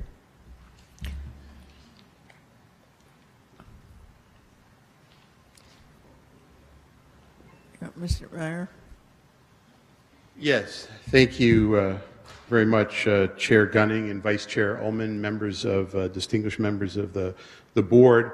I'm Carl Mayer. I'm a former member of the governing body of Princeton Township, and it's an honor to appear before you. I'm also a member of the neighborhood that's affected by this matter. We are also longtime friends of the Institute in several regards. The first is years ago our family purchased from the Institute the Veblen House. Veblen was the mathematician who first brought Einstein to the Institute. I also voted when I was on Township Committee to approve a $20 million funding for the Institute as an open space easement.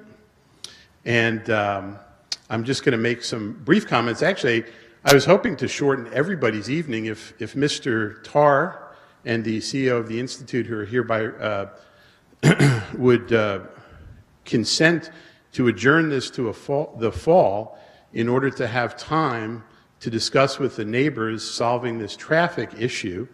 We could all go home. So I would first pose that issue to Mr. Tarr and to the leadership of the Institute. Once again, I'm confused. Mr. Afran said he speaks for Mr. Mayor. Now, Mr. Mayor's speaking for Mr. Mayor. I'm confused. You follow the rule or we don't follow the rule as the representation? Ms. Gunning, Chairman Gunning, Chair Gunning, there is no statutory rule that bars an individual from offering factual information by way of testimony simply because they're represented by an attorney. In fact, the attorney has the privilege in an objection proceeding of calling that person as a witness. So I am doing so as to Mr. Mayor. I said I was going to present his factual testimony. I'm entitled to do so, and he's doing so. Call him up as a witness. Mr. Mayor is called as a witness. Thank you. Would you like to swear me in?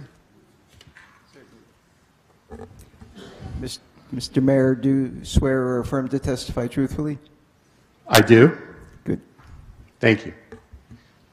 Again, I think as a matter of neighborly comedy, the thing to do this evening would be to have the leadership of the Institute agree with their neighbors to postpone this until the fall when everyone is back, and in that time to discuss how to solve the evident traffic problems in the neighborhood. I have not heard an affirmative response to that from the Institute, so unless I do, I will proceed with making some factual observations. Yes. Mr. Tarr, do you want to respond to that or not? No, ma'am. Proceed. As a factual matter, I think I'm sure that the situation outlined for you by these slides is actually far more concerning to the neighborhood than is presented on the slides. I don't think it is, and this is based on my own personal knowledge of standing virtually every morning on the intersection of Battle Road and Olden from the hours of approximately 7:15 a.m. to 8 o'clock a.m., putting small children on a school bus. And every morning what I observe is the following. Olden Lane has no sidewalks. It has no sidewalks, and it has abundant traffic of children going not only to the school buses in the neighborhood, but going to the Crossroads School. So more than just a traffic problem, this is a health problem. Could I interrupt for a minute? Could we Yeah. stop the slide presentation? It's a little bit distracting to hear the testimony. Right. So what I'm saying is that You want to shut that off? Yeah, could you? It's shut off. I don't know from I don't know from slides, so I can't stop it. I'm telling you the gentleman who presented it.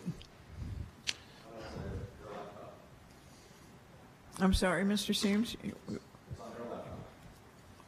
There.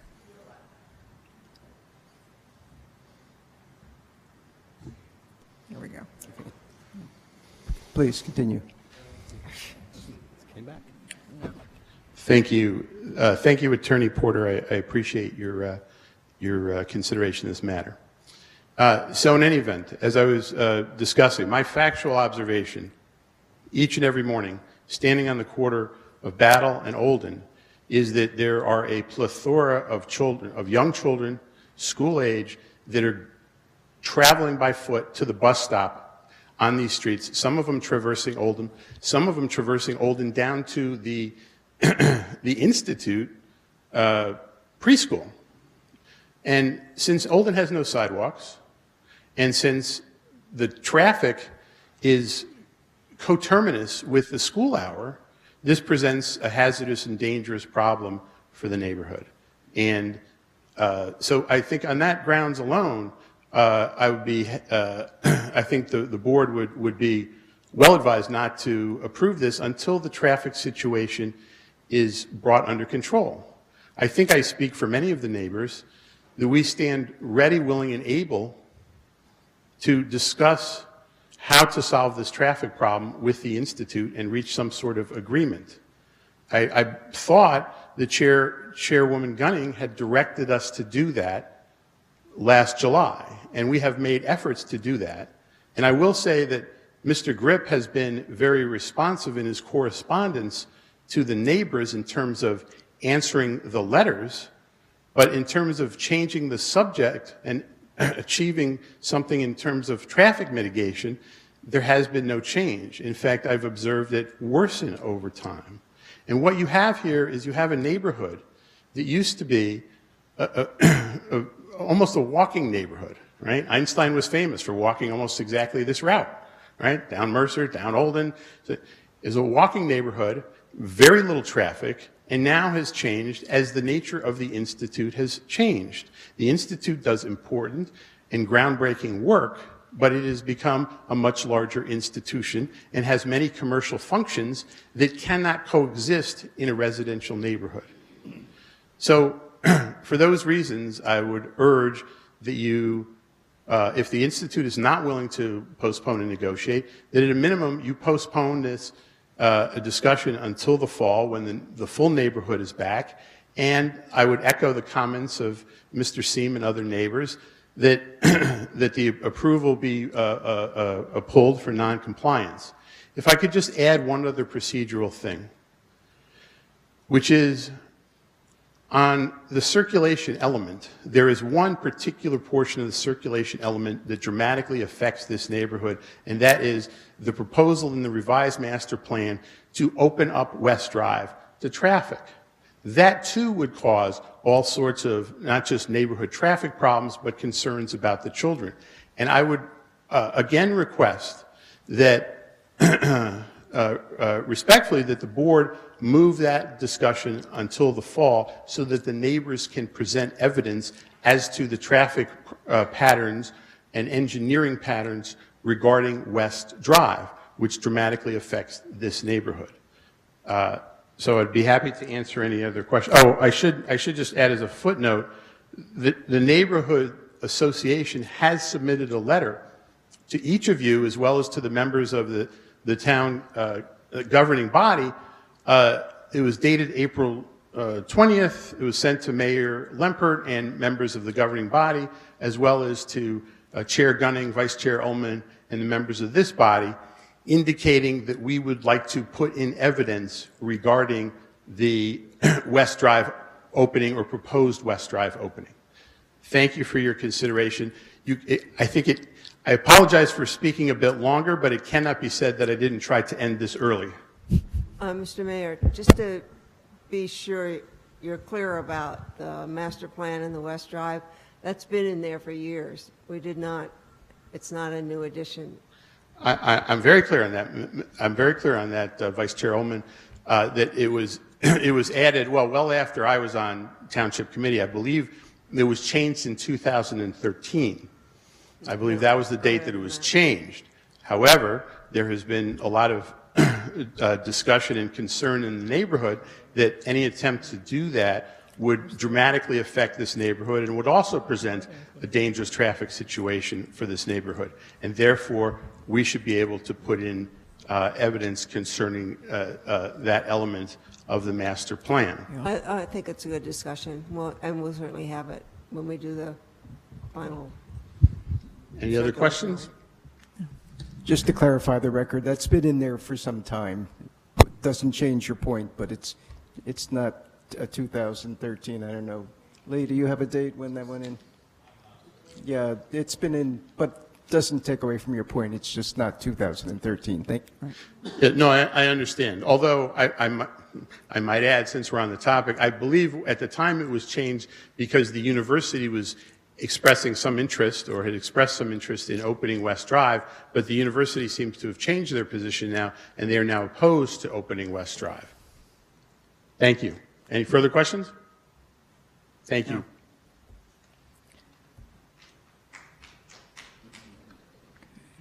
Is there anyone else who'd like to speak?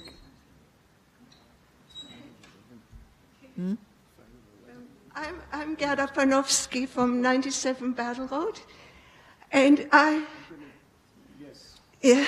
May I ask you if you swear or affirm to tell the truth in your testimony? Yes, I do. Thank you. I only have a small comment for the architect. Where is he for the design? We see three reflecting pools.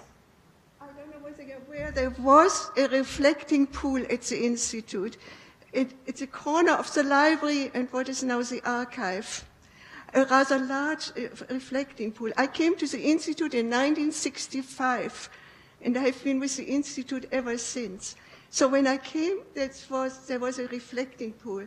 And shortly afterwards, it was filled in by the Institute, not because small children were falling into it, as was discussed, but the distracted professors were stumbling into the water. And when you go to the library from Fuld Hall, there comes first a kind of a quadrangle with linden trees, right? And behind it is a piece of grass with benches before the archive. That used to be a reflecting pool. And it didn't last very long. It lasted only 2 years or so. Because when I came, the library was just built. So they filled it in. So good luck.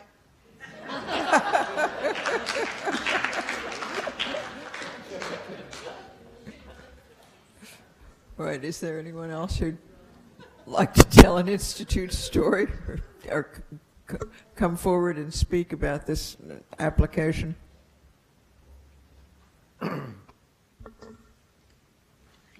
Good evening. I'm Nicole Roderick, 64 Battle Road. Excuse me, and do you swear or affirm to testify truthfully? Yes, sir. Thank you. So we have been, myself, my husband, and our 4 and 5-year-old boys have been living in Princeton about a year. We chose this area just for the beauty and the quietness of the streets. And just speaking from this first school year that we're in Princeton, our bus stop is on the corner of Olden and Mercer. So we have to go from Battle, the intersection of Battle and Olden, walk up Olden to the intersection of Mercer. And I believe, if I'm not mistaken, the 18-foot span of Olden where we walk with no sidewalk with 2 children. I have witnessed many times at 7:20 in the morning trucks coming extremely fast, not even in the lane because it's a small road. I mean, the center of it, feet from us, having no place to walk. And I just want to share that's a huge safety concern for myself, my neighbors, our family, and I can't even imagine years more of doing a bus, having that situation, and that's where our bus stop is. And if we're walking to down by the Institute, we're considering being friends of the neighbor, friends of the Institute as well. We're very new to this area, but I would like that to be just put on record as that's been our experience, and it's scary. It's very scary. So thank you. Thank you. Is there anyone else? It is now 10 minutes to 11, and we generally finish our meetings at 11 o'clock. We have one more short one.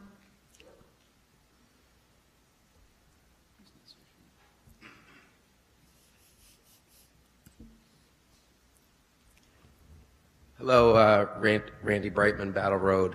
I'm going to ask, to the extent you're providing testimony, do you swear or affirm to testify Yes, truthfully? yes, Thank I you. do. Brightman. So just want to say the Institute are great neighbors. We back up to the president's director's property. I walked there hundreds of times in the 10 years I lived here.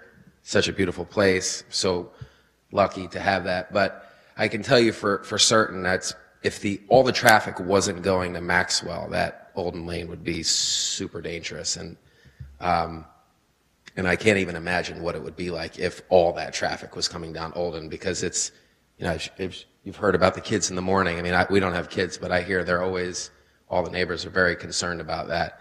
And I do have nephews that live down the other end of Springdale, so I'm also concerned about the West Drive thing, or other end of Battle Road by Springdale. So I think these are real legitimate things, and I think, the people chose to live in that neighborhood because it's quiet, not because we were going to increase traffic by 30%.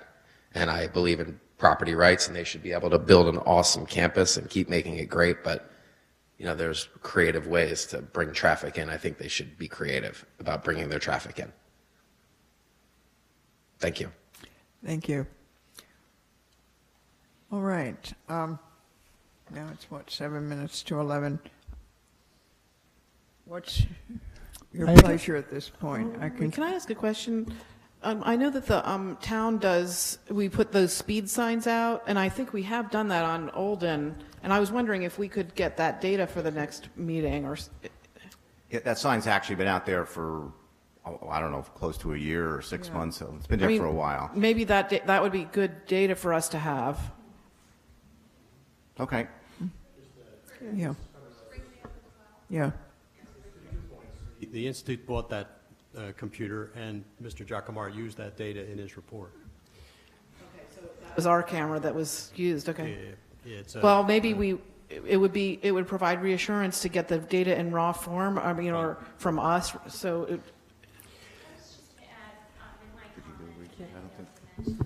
Yeah, I think, no. It's just a suggestion, potentially, that could help.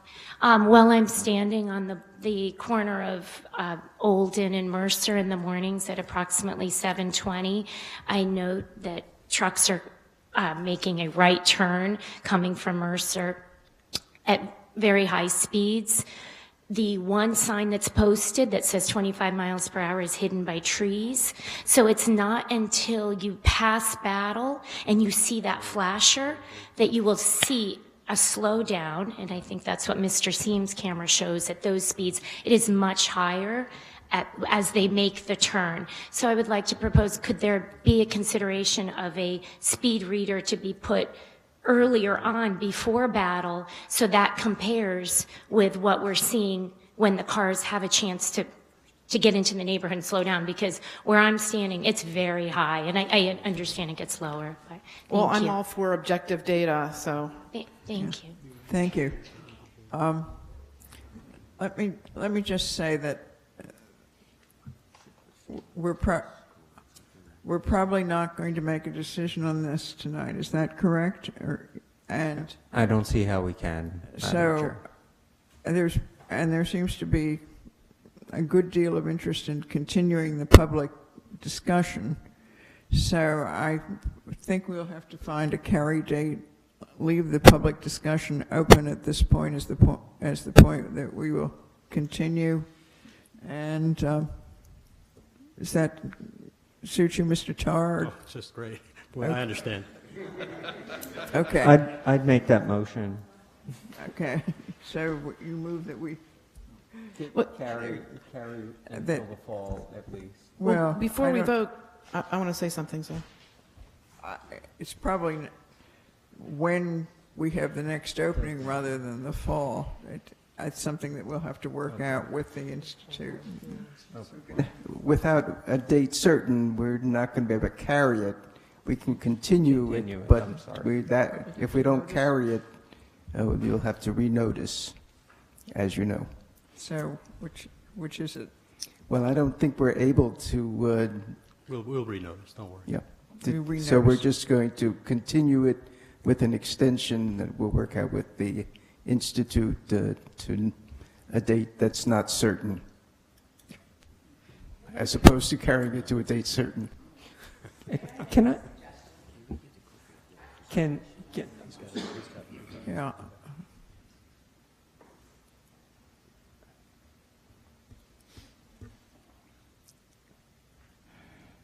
There's been a lot of goodwill in this conversation tonight about working together, bringing ideas together. And while I recognize there's a formal procedure, there's a lot of loose ends, let's say, about this plan. And I would propose a steering committee be formed with representatives from town officials, representatives from the Institute and their experts, representatives from the neighborhood and our experts to come together and try to hash this out before coming in here and spending a lot of your time with a lot more public comment. Interesting idea. Thank you. Okay, so I think that's probably it for tonight for the Institute. Board members, I need to remind you, we do have one other thing that we have to do tonight, and that's this ordinance Alan, referral. we have an extension of time on this to the fall, just to be clear, because this times Yeah, out. because it in times August. out. Yeah, Mr. Tar So we're said good. he The certainly- fall broadly stated, yeah. Saying that. So it times out the 15th of July. May I make a quick suggestion? Is the Institute willing to communicate to all of its vendors and construction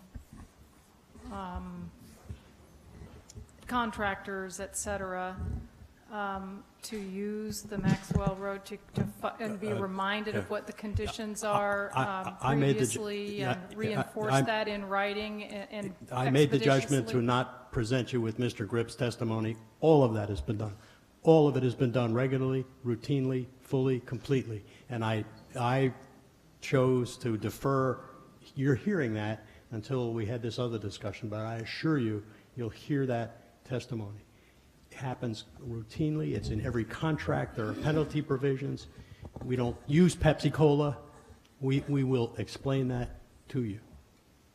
Okay, Mr. Tar, because I was part of the hearing in July and left thinking and saw the small improvements that were made at Maxwell Drive to allow trucks and assumed that the problem was that the conditions were being met. And we've seen pretty clear evidence. I have to say, to express my disappointment with the way that this is going, it's not meeting the conditions that this board put for approval of the plan. I mean,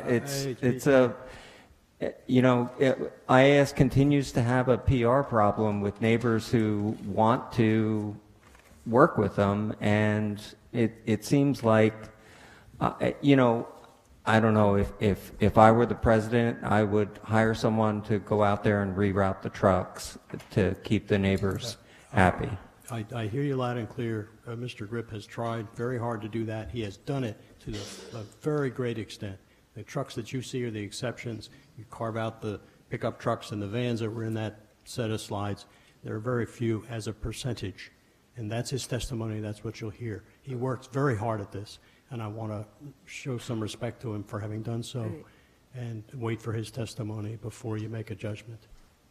You know, Fair enough, sir. Another thing that occurred to me is that a lot of what I'm hearing is that, and not entirely, but is the issue of children going to school and coming home from school.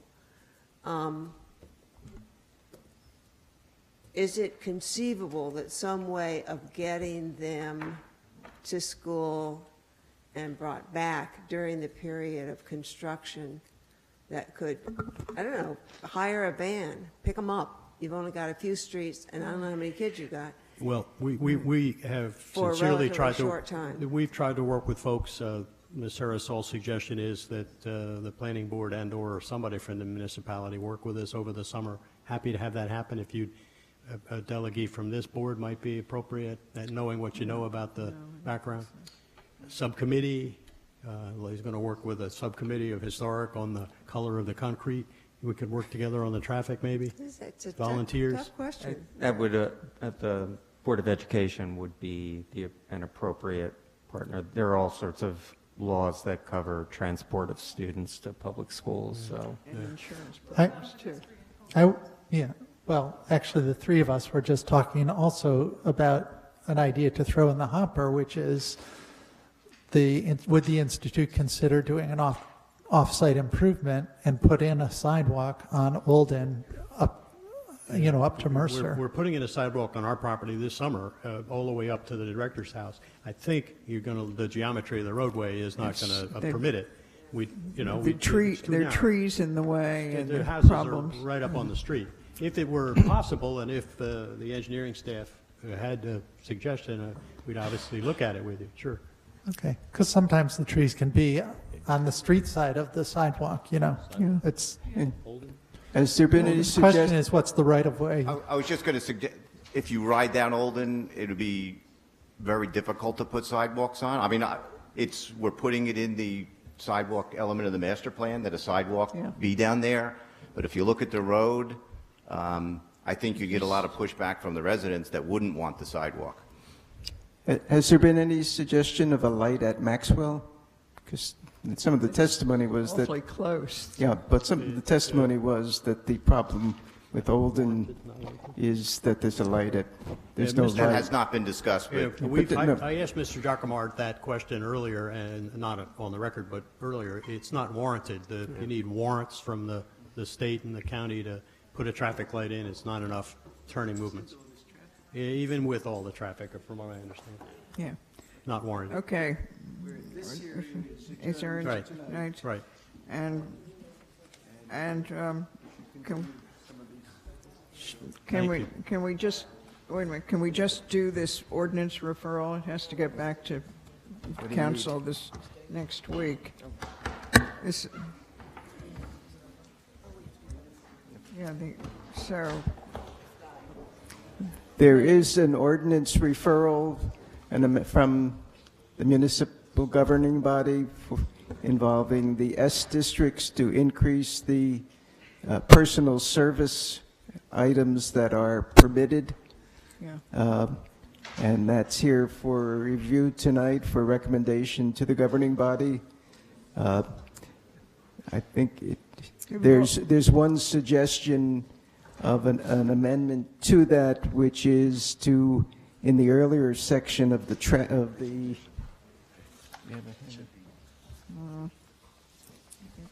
there's a discrepancy in terms of laundromats and the parking requirement. In one place, it's covered under personal service in the new ordinance. In the existing ordinance, it's already covered as a parking. You want me to briefly go over the parking issue, Alan? In the existing ordinance for a coin-operated laundromat, there's a requirement of one parking space per machine. In the draft ordinance, coin operator or laundromats were included as a personal service with a parking requirement of 1 parking space per 200 square feet. Staff would recommend that you consider just going with the 1 per 200. We think 1 parking space per machine is a little high. Machines don't even drive, right? This So, goes to I show guess- how parking in this town has become obsessive. So the suggestion is to recommend this to governing body. Is there a motion? Is Yeah, there a but second? I just wondered why this wasn't included initially and where the wording for most of these very unusual things, like, I don't know, locksmiths and watch repairs. I mean, where did that language come from? Did somebody say we need It those mirrors the service business zone in the borough. Yeah, that's There what was it a decision by council, mayor and council, to modify the permitted uses in the S2. The municipal attorney decided it made sense to have it mirror the borough S2, which is pretty much what it does. We then said, oh, in the township, we don't have a personal service parking requirement, hence we originally modified it to say have a requirement. We missed the fact that the laundries were listed as a separate parking standard, so just deleting that takes care of the problem, and if the board recommends that to council, they can make that change. I don't think it's substantive and still act on it. Okay, so you find it, we find it compatible with the master plan. Did Yes. somebody move this? I move. Okay. I'll second. Yeah. It was moved and seconded. All those in favor? Aye. Don't leave yet. I just have a question for Lee off the record.